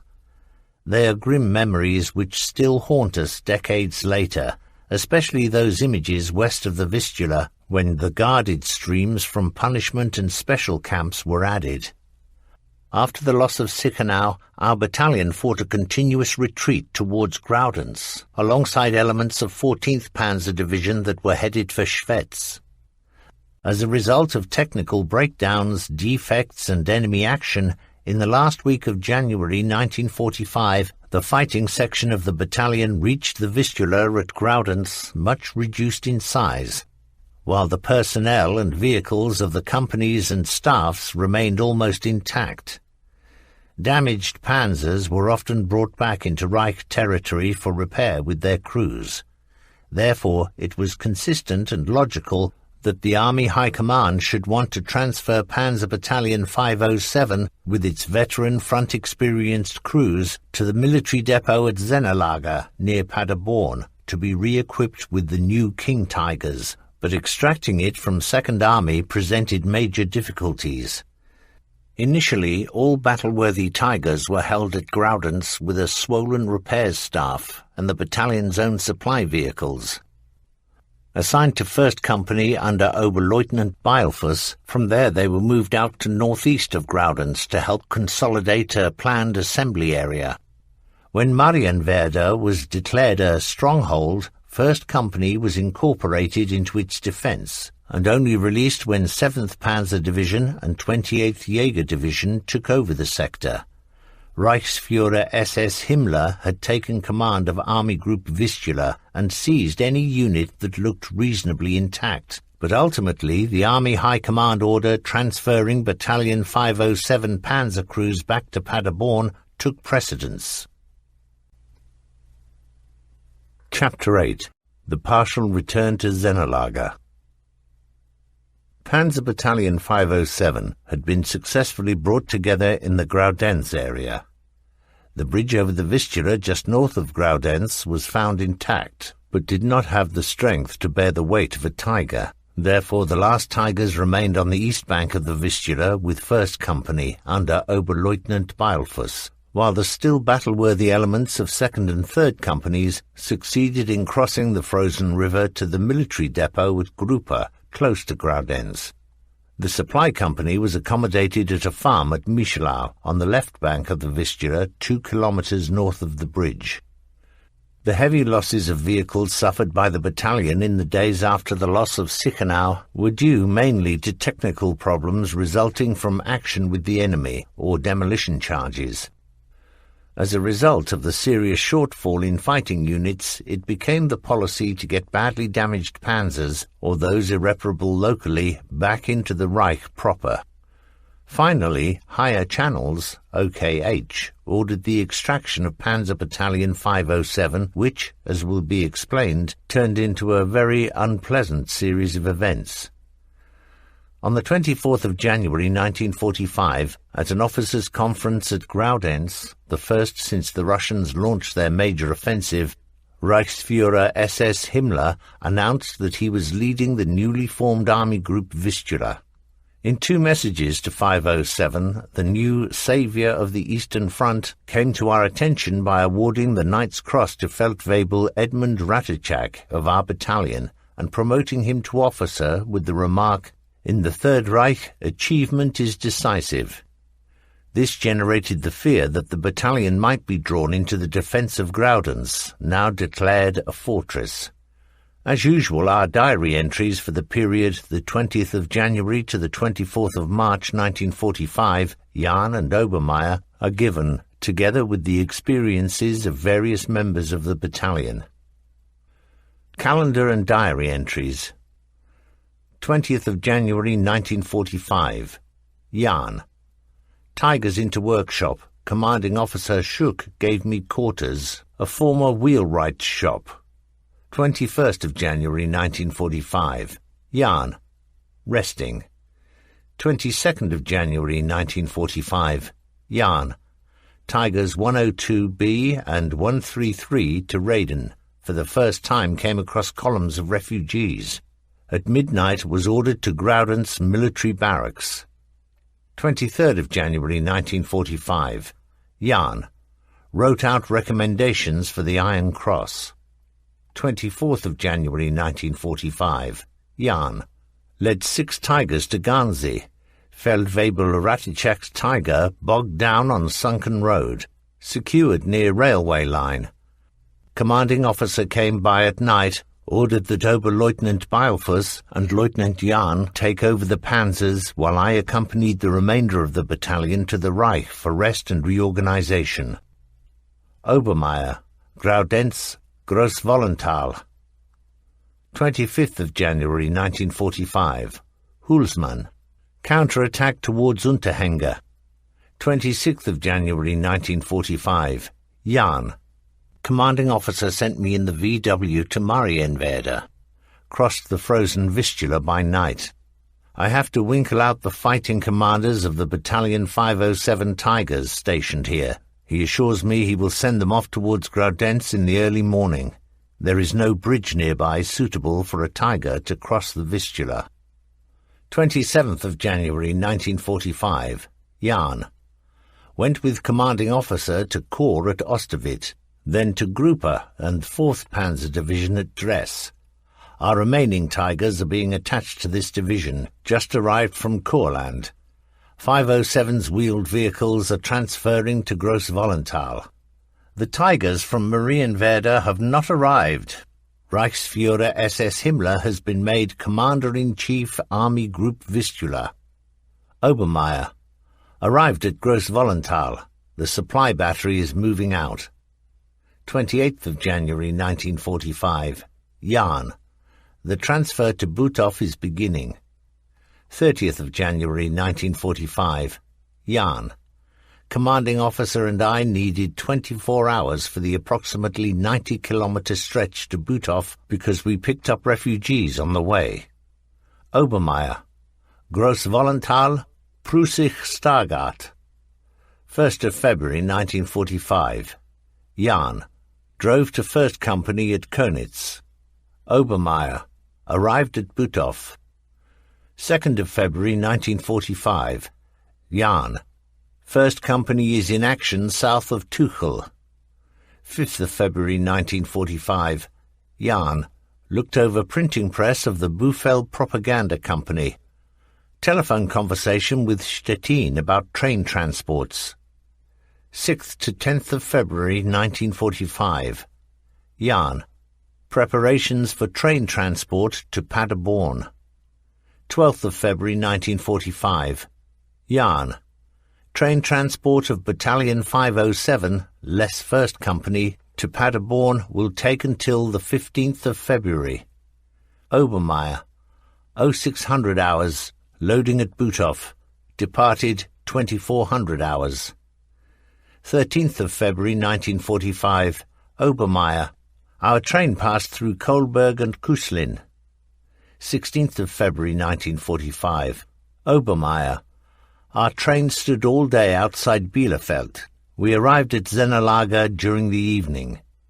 Jahn, after arrival at Zennerlager camp until mid-March normal barracks duty with numerous interruptions for air raid alarms.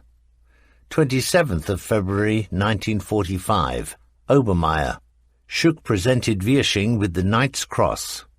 7th of March 1945, Obermeier, 2 Oberfeldwebel of Panzer Battalion 507 have been mentioned in the Roll of Honor. Schuck presented an Oberfeldwebel with the German Cross in gold. 8th of March 1945, Obermeier, Lieutenant Moll went to Berlin to speak with General Ritter von Epp about leave. 11th of March 1945, Obermeier, bombers attacked Paderborn. 24th of March 1945, Obermeier, Koltermann promoted to Hauptmann and awarded the Knight's Cross. Rudi Beilfuss, madness at the Vistula. The operational elements of my 1st Company remained at Graudenz alongside the reinforced repair staff and our own supply vehicles.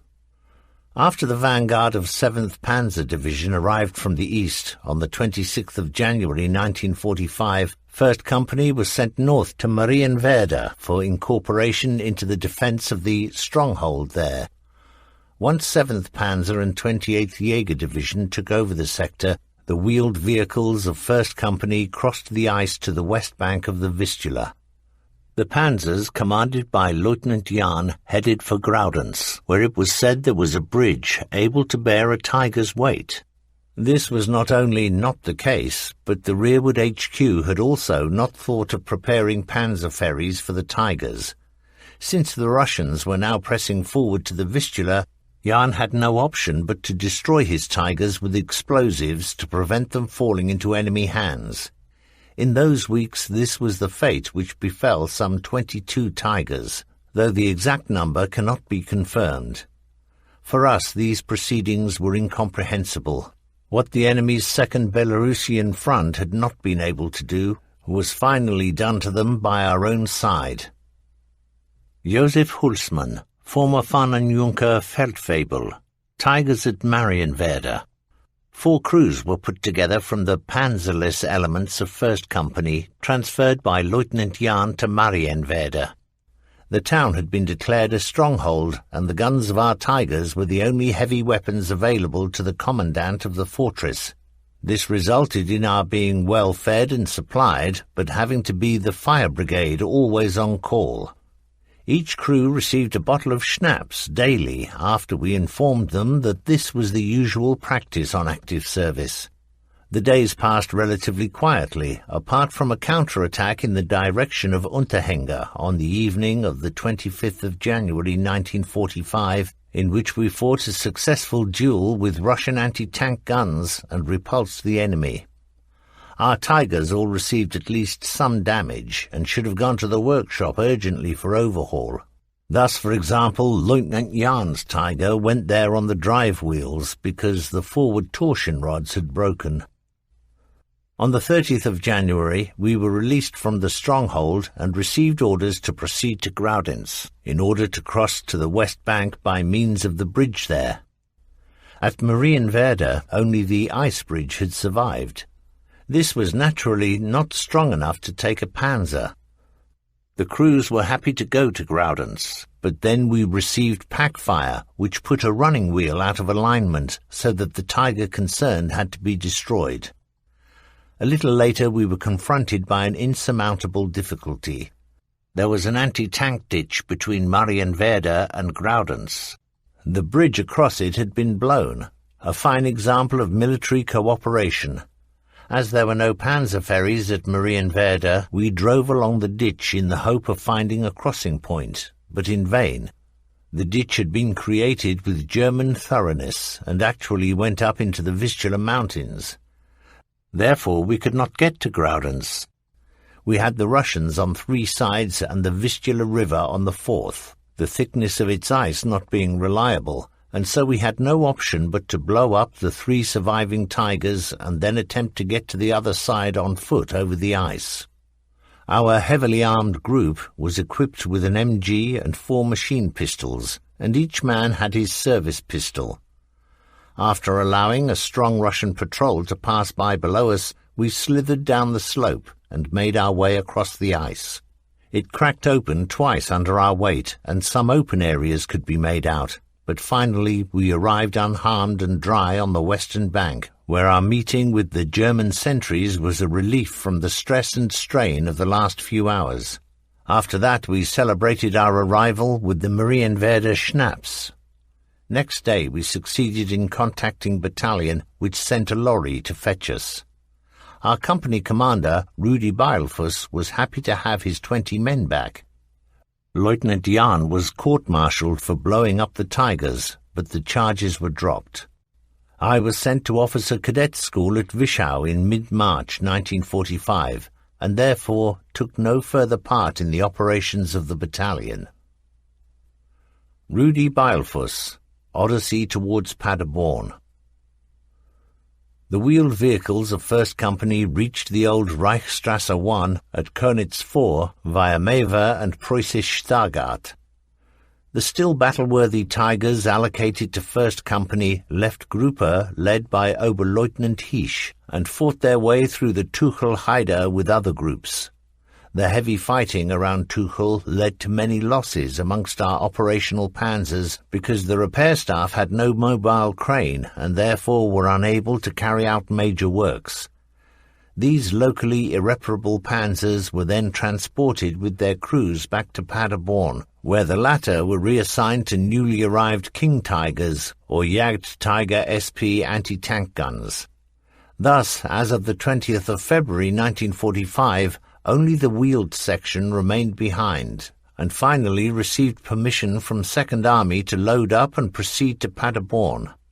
Transport was arranged from Beirut for the 7th of March, from where the trains headed west via Butov and Schlava. Unfortunately, at Zanoff, Russian spearheads coming up from the south had cut the Danzig-Stettin railway line and the main Stulp-Schlava-Kuslin highway. Our transport returned to Danzig, the assembly point for everything arriving from East Prussia and the cut-off parts of Pomerania. After occupying quarters temporarily at Neufahrwasser, the unit moved on to the port of Gottenhafen. Since these elements of 1st Company had approval to be loaded up, following a request to Army High Command, OKH, by the battalion, and after much stubborn resistance, the unit avoided deployment as infantry, and all vehicles were loaded aboard a troop ship as part of a large convoy which made land 7 days later in mist and snow at Swinemünde. From here the vehicles headed at once via Anklam to Markisch Friedland. Only with a movement order signed by the Reichsführer SS himself authenticating the 2nd Army order was it then possible to leave the National Socialist Gau of Pomerania, which had been declared a front region. At Markisch Friedland, the wagons for the onward transport to Paderborn were procured, and in the last days of March the final stage of this odyssey began. These remnants of the company were not able to rejoin the battalion at Paderborn, however, and arrived on the 6th or 7th of April at Bad Lipspringer in the Teutoburger forest, by which time the battalion had to all intents and purposes ceased to exist. Fritz Schreiber, remembering my return to Paderborn. March 1945. Finally the decision had come from Berlin. I was to hand over my repaired Tigers to a mixed battalion, which lay ready for action in a village at Frankfurt Oder. The Tigers were to be loaded at Eckner, which took 4 days, thanks to outstanding organization. I had obtained quarters with very nice people at Eckner for my crew and myself, and from there was able to visit an aunt, from whom I obtained assurance that my parents had come through it all and were at Bad, which was a great relief. I handed over my Tigers after we had spent several days in action near Frankfurt Oder, and then we headed back to the old unit at Paderborn. Because all rail lines to the west had been destroyed, we had to try hitching from a couple of stations before Brilon. After much lack of success, fortune smiled down upon us by sending one of our unit's lorries from Kassel. The diminutive company writer, Ansbuch, thought he was seeing a ghost. "Is it you, Herr Feldwebel? We wrote you off long ago." Upon arrival at company, we had to report first to the Spiess for quarters. Even here there was joyful incredulity at the arrival of our missing panzer crew. Naturally, it had to be celebrated with a mixture of alcoholic drinks left over from the last sergeant's evening. The motto was, "Whoever is well lubricated travels well." We followed this sensible advice very often. Johann Baptist Müller. Thanks to Guderian. In the final analysis, we owed it to the then Chief of Army General Staff, Generaloberst Heinz Guderian, for the main body of Panzer Battalion 507 having escaped Himmler's clutches. The first stage of our breaking free of the Eastern Front was the transfer of the wheeled vehicles of all companies except 1st Company to Butow, just inside the old Reich frontier. Johann Baptist Müller, Assembly Point, Butow, Pomerania.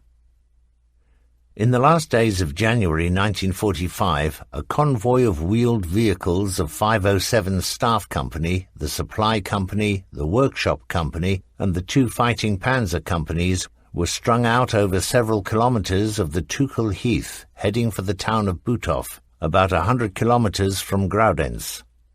Streaming back with us were the endless columns of refugees picked up from villages and farms as we passed.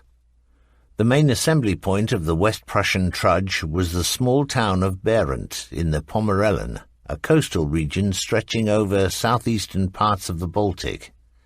The burgomasters informed us that the columns of refugees would head along the Pomeranian lagoons to the west. The exodus had been fully underway during all January. Whoever saw it will never forget the sight. Crying children, pregnant mothers, the hurried covering over of the recently deceased who could not be buried because the ground was frozen solid. And behind all this misery was the fear of falling into the hands of the Russians. Mixed into this great withdrawal of the Germans from the east were prisoners of war and the inmates of concentration camps, these latter guarded by SS men. I shall never forget the picture of suffering of a walking work column of female figures moving along a snow-covered woodland path in the Tuchel Heide in the freezing cold, driven on by their guards like cattle. As I passed by the ghostly column in the staff car, I looked into the many faces close to death and remember seeing bodies here and there in roadside ditches, and who had then collapsed and then been given the coup de grâce, as I observed for myself. This is how war is for those forced to see it. Butow, a small Pomeranian town inside the Reich border, was known for its massive castle, which had once housed the Knights of the German Brothers of St. Mary at Jerusalem. Now it was a haven for refugees of all kinds in those last days of January 1945. There was no possibility of obtaining lodgings. I was overjoyed to be offered an armchair in which to doze at the house of the local midwife. Thousands of refugees from the East Prussian corridor and the Pomerellen had naturally hoped to get a train west from Butow, But the railway timetable no longer existed. The party bigwigs, the gold pheasants, had seen to that, for wheels must roll for victory, but naturally only eastwards. They fled in their own automobiles when the time came. The only question for the fleeing masses at Butov was, how can I get to the west? The word had got round that panzers at Butov were to be loaded aboard westbound trains. Whilst we waited on edge for the promised transporters, the situation on the Eastern Front had deteriorated dramatically. On the 30th of January 1945, the Russians had succeeded in establishing bridgeheads on the west bank of the Oder at Kustrin and Frankfurt, which meant that the front had advanced 70 kilometers closer to Berlin. Our great concern now was that the Russians might push forward to Stettin, Altdam, and cut the last remaining railway line to the west. Thus it came as a relief when the Reichsbahn notified us that 3 transport trains would be arriving at Butov for loading on the 12th of February. As our soldiers were well practiced in driving vehicles aboard trains, the work proceeded smoothly. In this case, since it was not Tigers which were being loaded, but much lighter wheeled or half-tracked vehicles, loading was effected by means of a ramp after the low loaders had been bridged together with steel plates. This enabled the vehicles to drive up one after the other aboard the 47 transporter wagons, then be lashed down and wedged in place once in position. News of the transporting out of our battalion had got around quickly, and we were hard put to defend ourselves against the throngs of refugees. Under the circumstances, who would have refused humanitarian aid? Therefore, every free spot, even in the vehicles themselves, was used, provided it was not in the open, for this would have meant certain death in the freezing temperatures.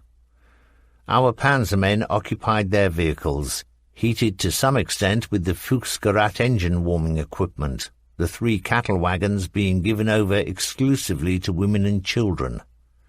At the centre of the long train was the field kitchen, richly stocked with provisions of all kinds, with hot water always available for beverages. There were no sanitary facilities, and the train had to make frequent stops along uninhabited stretches of track. The hurriedly organized system of chamber pots for the children proved insufficient. Everybody heaved an audible sigh of relief as the train got under way. The route followed was Schlawe, Kuslin, Kolberg, with a short stop at the latter 2 stations. Here thousands of refugees stormed the platforms and our trains. It was extremely difficult to get these desperate people to understand that we only had limited ability to accept more passengers.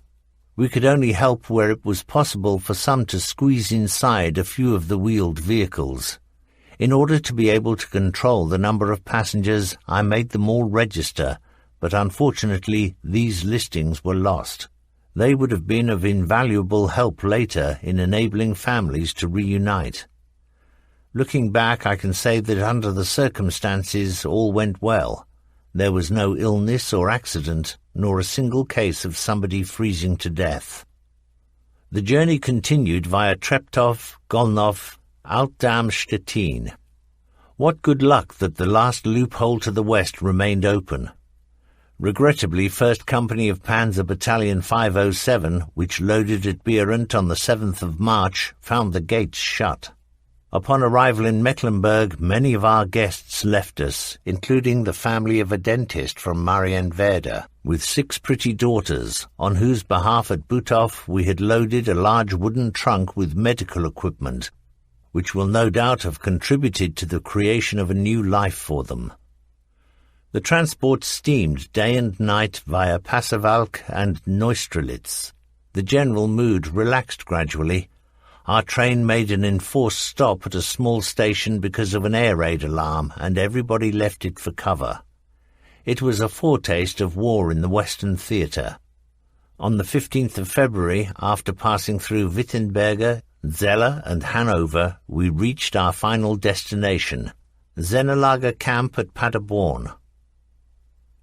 Richard Durst, Officers' Celebration in the Devil's Mill Tavern. Our train brought us to Paderborn via Stettin, where we came under MG fire, and Berlin. At Zennerlager camp we were given conversion training to the Tiger II, King Tiger. We NCOs, 18 or more of us, were given quarters in one room. In those days there was plenty of booze available from various sources, pure alcohol, and also Guntersblum wine from the vineyard of our Lieutenant Gustl Stadler. An officers' evening was held in the woodland tavern Teufelschmull. Earlier I had to drive a wood-gas lorry to fetch a group of driver trainees, so when I eventually got to the party, most of those present had already reached their limit. The commanding officer not excepted, for he had had to respond to every toast for his promotion to Hauptmann and his Knight's Cross. Once it ended, I had to load as many bodies as possible in the back of the lorry. An Oberfeldwebel, possibly Fritz Breitfeld, accompanied me as co-driver, which was just as well, since driver and passengers were far from sober. We crossed the airfield towards Zennerlager, arriving there safely, even if some of the passengers had nasty bruises to show for it. Chapter 9. The Battle of Paderborn. By March 1945, the Allied armies had made such deep incursions into Germany that the Reich had been reduced to the territory between the rivers Oder and Rhine. In the west, the Americans and British were anxious to close the Ruhr pocket and seize Paderborn for its panzer centre at Zennerlager. 2nd and 3rd Companies of Panzer Battalion 507, as has been noted, 1st Company was still involved in an odyssey which would result in it never arriving, were involved in converting to the Tiger II. This required a retraining of crews, new supply vehicles, particularly vehicles and equipment for the repair services, and this was by no means complete when it became necessary to deploy Panzer Battalion 507 against the U.S. Army on the Rhine-Westphalian defensive front as a part of a Waffen-SS Panzer Brigade. In 1982 I started compiling a file of experience reports on the Battle of Paderborn, which occurred at Easter 1945, and in 1985, 40 years after the event, I brought these files to the attention of the British Training Centre for Staff Officers. I received an invitation from them to visit Paderborn for the 40th anniversary celebrations. The details I supplied in my report regarding movements, times and incidents involving the battalion were checked over during the battlefield tour of the British Army of the Rhine from Zennerlager on the 27th and 28th of March 1985. My report can be considered objective to a considerable extent, while contemporary German academic literature, Dr. Hohmann and Willy Moos, and also the reports and interviews with former officers of 3rd U.S. Armored Division, Spearhead, were subjected to the same scrutiny. Editor. Calendar and diary entries. 27th of March 1945. Obermeier. Heavy bombing raid on Paderborn. Drove in the evening to help in the clear-up. Jan. Major air attack on Paderborn, which I experienced in the public air raid shelter under the post office. Operation to rescue many civilians from the burning buildings. My motorcycle and sidecar buried under the rubble. At night I reported to the commanding officer. The battalion is on the outskirts of town and could not get to the town centre because of the debris in the streets, and neither could the numerous fire brigades arriving from surrounding towns. Wulf Koltermann and Fritz Schreiber. Action involving 3rd Company, 30th of March 1945, Paderborn. On the 28th of March 1945, Panzer Battalion 507 was still in the process of conversion to the new panzers, of which 3rd Company received all 15 thoroughbred Tiger IIs delivered. These still had to be run in and the weapons calibrated. After the crossing of the Rhine at Remagen, the enemy's turn north at Marburg pointed to Paderborn as the next objective for the U.S. divisions, later confirmed by our own reconnaissance. As a result, SS Panzer Brigade Westphalen was formed during the hectic activity of those days and hours. Placed under the command of SS Obersturmbannführer Lieutenant Colonel Hans Stern, its purpose was to defend the military district on the flank south of Paderborn. The brigade was hastily assembled, mainly from Waffen-SS Panzer units under training at Zennerlager, and Panzer Battalion 507 was the only army panzer element attached. On the 29th of March, an alarm of 24 hours' notice was given to move out battle-ready. Major Schuck remained our commanding officer, having led the battalion since the summer of 1944 with extraordinary success. 1st Company, with its main force under the command of Hauptmann Beilfuss, was eventually unable to rejoin the remnants of the battalion until April. The commander of 2nd Company, Hauptmann Wiersching, had been transferred out to command a battalion of heavy anti-tank Jagdtigers.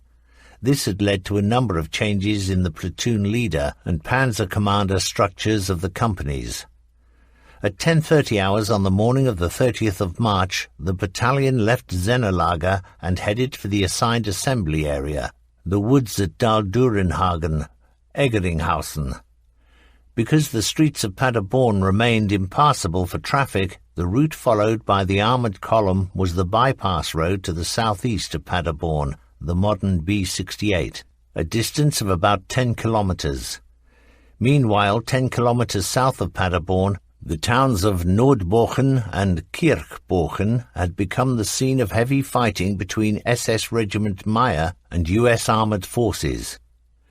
At 1300 hours, at this time 2 kilometres from Durenhagen, and therefore still short of the assembly area, 3rd Company received an order from Major Schuck to divert to Eggeringhausen and, being at readiness to engage the enemy, there turn west and head along the road towards Kirchbochen to relieve SS Regiment Meyer and block the enemy tank advance to Paderborn. Careful reconnaissance was an absolute necessity. At about 14:30 hours, 3rd Company reached the Eggeringhausen-Kirchbochen road. It was necessary here to proceed in single file because of the dense woodland on either side. Anti-aircraft machine guns were manned and ready.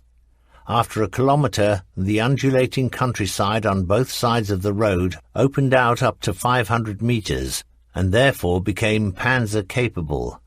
3rd Company proceeded in stages in a broad wedge formation from hilltop to hilltop, Hauptmann Koltermann and radio operator Kurt Kramer going ahead on foot each time to view the next sector of terrain. After another 2.5 kilometres of cautious approach, the terrain opened out wider from the Hamborn crossroads. Beyond lay the slope rising to the Kuhlenberg, about 800 metres farther west. The foot reconnaissance showed that Kirchbochen was held by the Americans, while Nordbochen, closer to Paderborn, was now apparently at the heart of the fighting. At its eastern side, a strong security line of tanks, if not an assembly area, could be made out. Our every movement on a hilltop came under immediate aimed fire from tanks or anti-tank guns. At 15:15 hours, Koltermann had his 3 platoons advanced to positions on the reverse slope of the arid Kuhlenberg elevation, 2 to the south side of the road, 1 to the north side.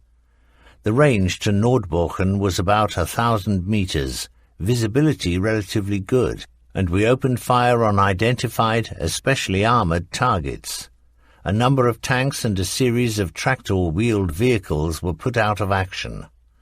Movement in the villages ceased at once, and soon we received heavy artillery fire on our position, which we countered by frequent shifts of location.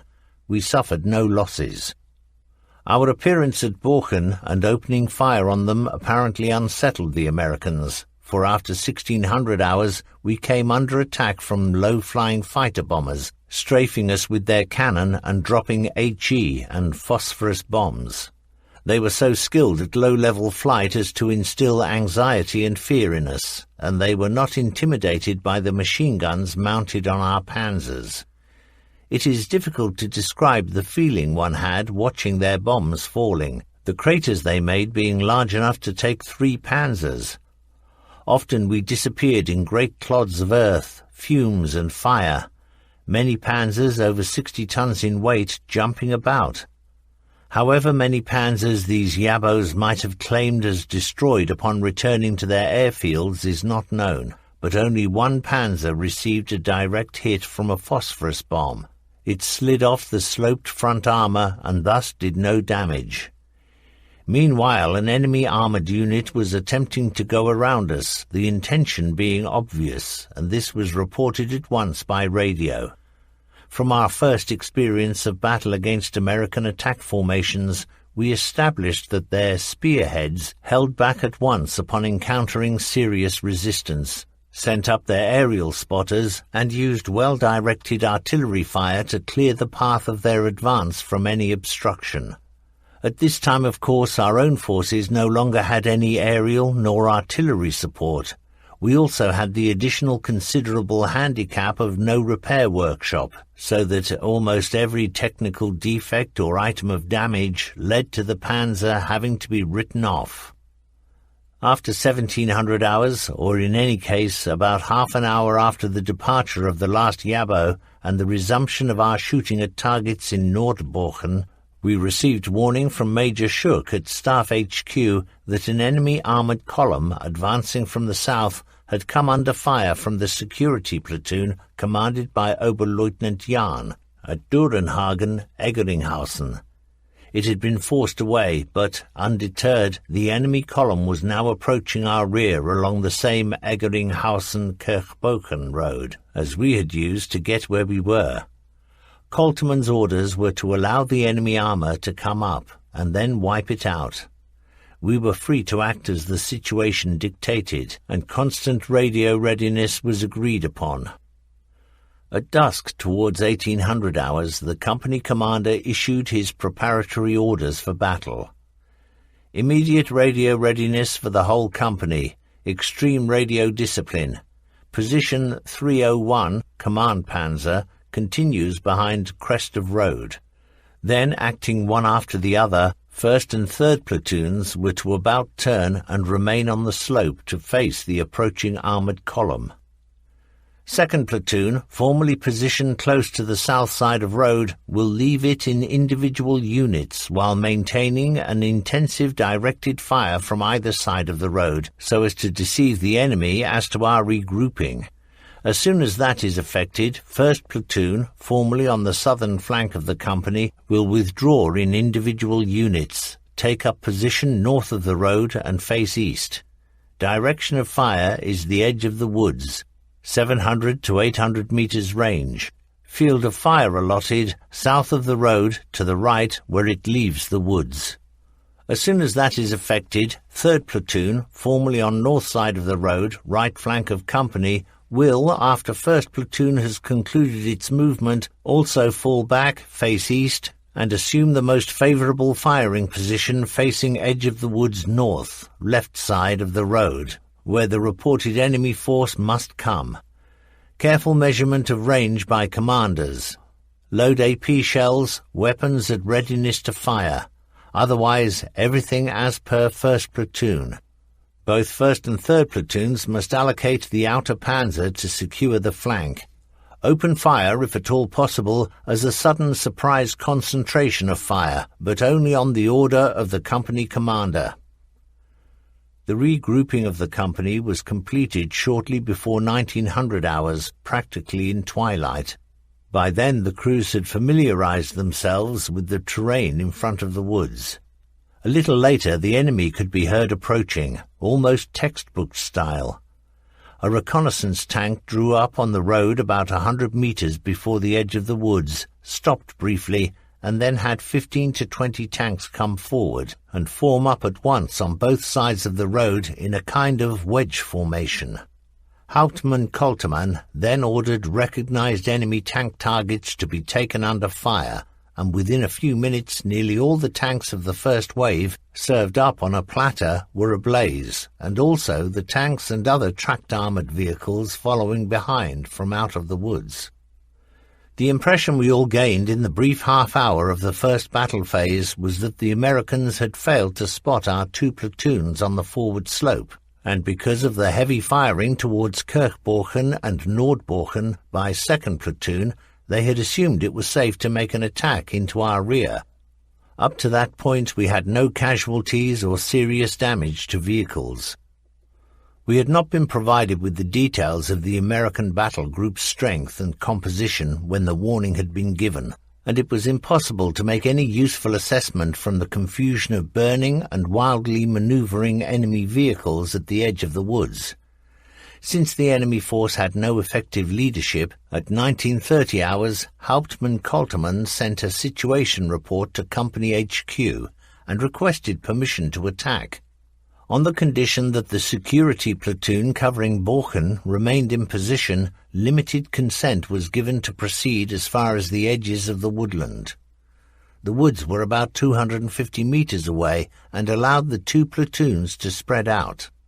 At 1945 hours, the company received radioed orders, "2nd Platoon will remain in the present positions with previous objective. At all costs maintain radio watch. Further orders follow. 1st and 3rd Platoons will proceed immediately and wipe out enemy totally, making short stops to fire during the advance. Be economic with AP shells. Guard your flanks."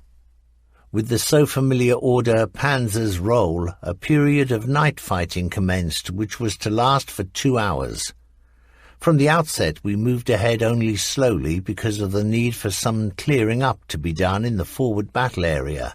The surviving crew members of the wrecked 24 tanks and armoured vehicles, some of them still burning, had made off into the woods on the far side, and now it was left to us to destroy the non-burning vehicles by gunfire at close range. Even the last tank, which had hoped to escape detection behind a barn, was spotted. Kurt Kramer, the Breitfeld Barn. The story of a tank which had hoped to find cover behind a barn was probably repeated 1,000 times over during the war.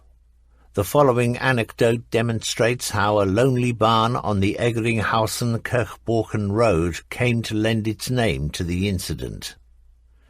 In 1985, during a battlefield tour with British and US officers, we stood on the same high ground, the so-called Kuhlenberg, from where 40 years previously 2 platoons of our 3rd Company had delivered a severe defeat to our American opponents. None of the topography had changed since then. Before us, the slightly sloping terrain, devoid of vegetation to the edge of the woods, 800 to 1,000 meters distant, and halfway there, alongside the road running through the terrain, an 18 meters long stone-built barn. Sheltering behind this barn had been an American tank, probably the last one still mobile and capable of resisting. Up to this point the battle had been little more than shooting down from a bare hillside, but in this second phase it had moved towards the woods. The hidden Sherman presented us with a serious danger. Until then I had been busy with my double-function radio equipment and had had no time to watch what was going on outside the panzer. I received a radio message from Oberfeldwebel Fritz Breitfeld. He requested permission to search out the Sherman. Hauptmann Woltermann approved after some consideration, but added a warning to exercise the greatest caution.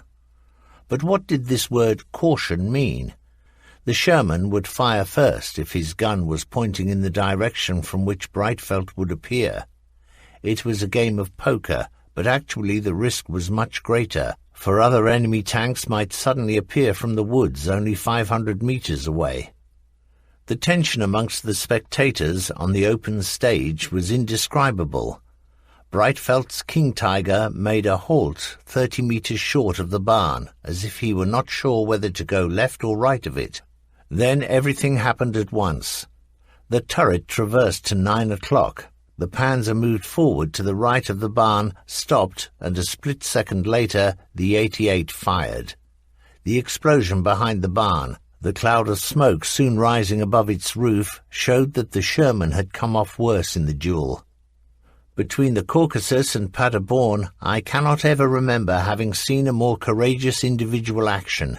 There must have been many such, especially when only the T-34 was really equal to the 88. For a King Tiger versus a Sherman, the chances were distributed rather differently. Breitfeld survived the war, but was unable to attend our reunions until the Berlin Wall came down. Wolf Koltermann and Fritz Schreiber. More on the Good Friday battle. The infantry response, which flared up occasionally from the edges of the wood, was ineffective, but showed us which side required our closest attention. In the long stretches of glades, total chaos reigned. The road was almost completely blocked by tanks, command and supply vehicles strewn at all angles or crashed together, and here too most of the crews had fled into the woods or driven off the road at our approach. In this phase of the battle we encountered resistance which flared up repeatedly, enemy soldiers putting up a bitter fight with hand grenades and machine pistols. Wheeled vehicles which had been abandoned were pushed aside by our panzers. This economized on ammunition. Apart from a jeep acquired by the company commander, the important acquisitions were American battle rations and packs of cigarettes. At 2100 hours, 2nd Platoon covering Nordborchen had reported itself out of ammunition and requested further orders. The firing here had almost ceased. For 1st and 3rd Platoons, the situation as regards ammunition was similar, and Voltermann asked Company HQ for resupply and new orders, since the objective had been more or less achieved, and it was not advisable to remain. Despite artillery fire, fighter-bomber attacks and several contacts with mixed enemy armoured columns coming up from the south, the territory and roads leading to Paderborn and Hamborn were under our control. At 2200 hours, Major Schuck ordered, "The platoon masking Nordborchen can be withdrawn to rejoin the 1st and 3rd Platoons, and after completing their purpose in securing and cleansing area, will retire to Eggeringhausen, Forest Lodge." It was in the hour after 2200 hours that the controversial incident occurred in which Major General Morris Rose was shot dead while attempting to surrender. The ploughing over of the sector, confirming that all enemy vehicles had been permanently disabled and that the shooting from the edges of the wood had been silenced, terminated at 22:45 hours. From the count of heads we had suffered no casualties. In the report of the enemy vehicles destroyed, only the 24 armoured vehicles, tanks and assault guns and armoured personnel carriers from the first phase were counted, while the remainder were classified as the column of wheeled and half-track vehicles belonging to them. After being stood down from battle readiness at 2300 hours, the company formed up in file and headed for the woods around the Eggeringhausen Forest Lodge. The company commander led the way in the captured jeep, with an American staff officer as prisoner to be handed over to our staff. The officer made great efforts to persuade us to abandon the struggle and made an outstanding impression, but his name cannot be recalled. Just before Eggeringhausen, the command panzer 301 came under fire at very close range. The thick armour absorbed the hit, the dent being deep enough to accommodate 2 fists. The round was fired by a panzer of the 2nd Company's security platoon under Oberleutnant Jahn, who had not been advised of events and had assumed that a column of tanks led by a crowded jeep must be American. We reported back to the commanding officer at midnight, bringing the eventful day to an end. Kurt Kramer, Paderborn 1945, a reflection. Paderborn was for many wartime participants a kind of hometown for many branches of service, but especially for panzer troops. At the outbreak of war, it had been the depot for Panzer Regiment 11, with its reserve and training battalions. Later it became the cradle of the Tiger battalions. The men of 507 received their training here, and after almost exactly 12 months, in which they came through numerous battles on the Eastern Front, they returned here for reorganization, followed by battle in the new King Tigers against the U.S. Army. This extremely successful action was also the last in which 507 was active on any large scale. We learn this from diary entries and essays recounting experiences by Feldwebel Fritz Schreiber, Tiger II commander with 3rd Company, and Hauptmann Wolf Koltermann, commander 3rd Company, as well as another participant of the times, Oberleutnant Dieter Jahn, platoon leader 2nd Company. Today one can debate what were the most important reasons for our success on the 30th of March 1945. Was it the tactically correct decisions made by our commanders, the battle experience of the panzer crews, or the superior armour and armament?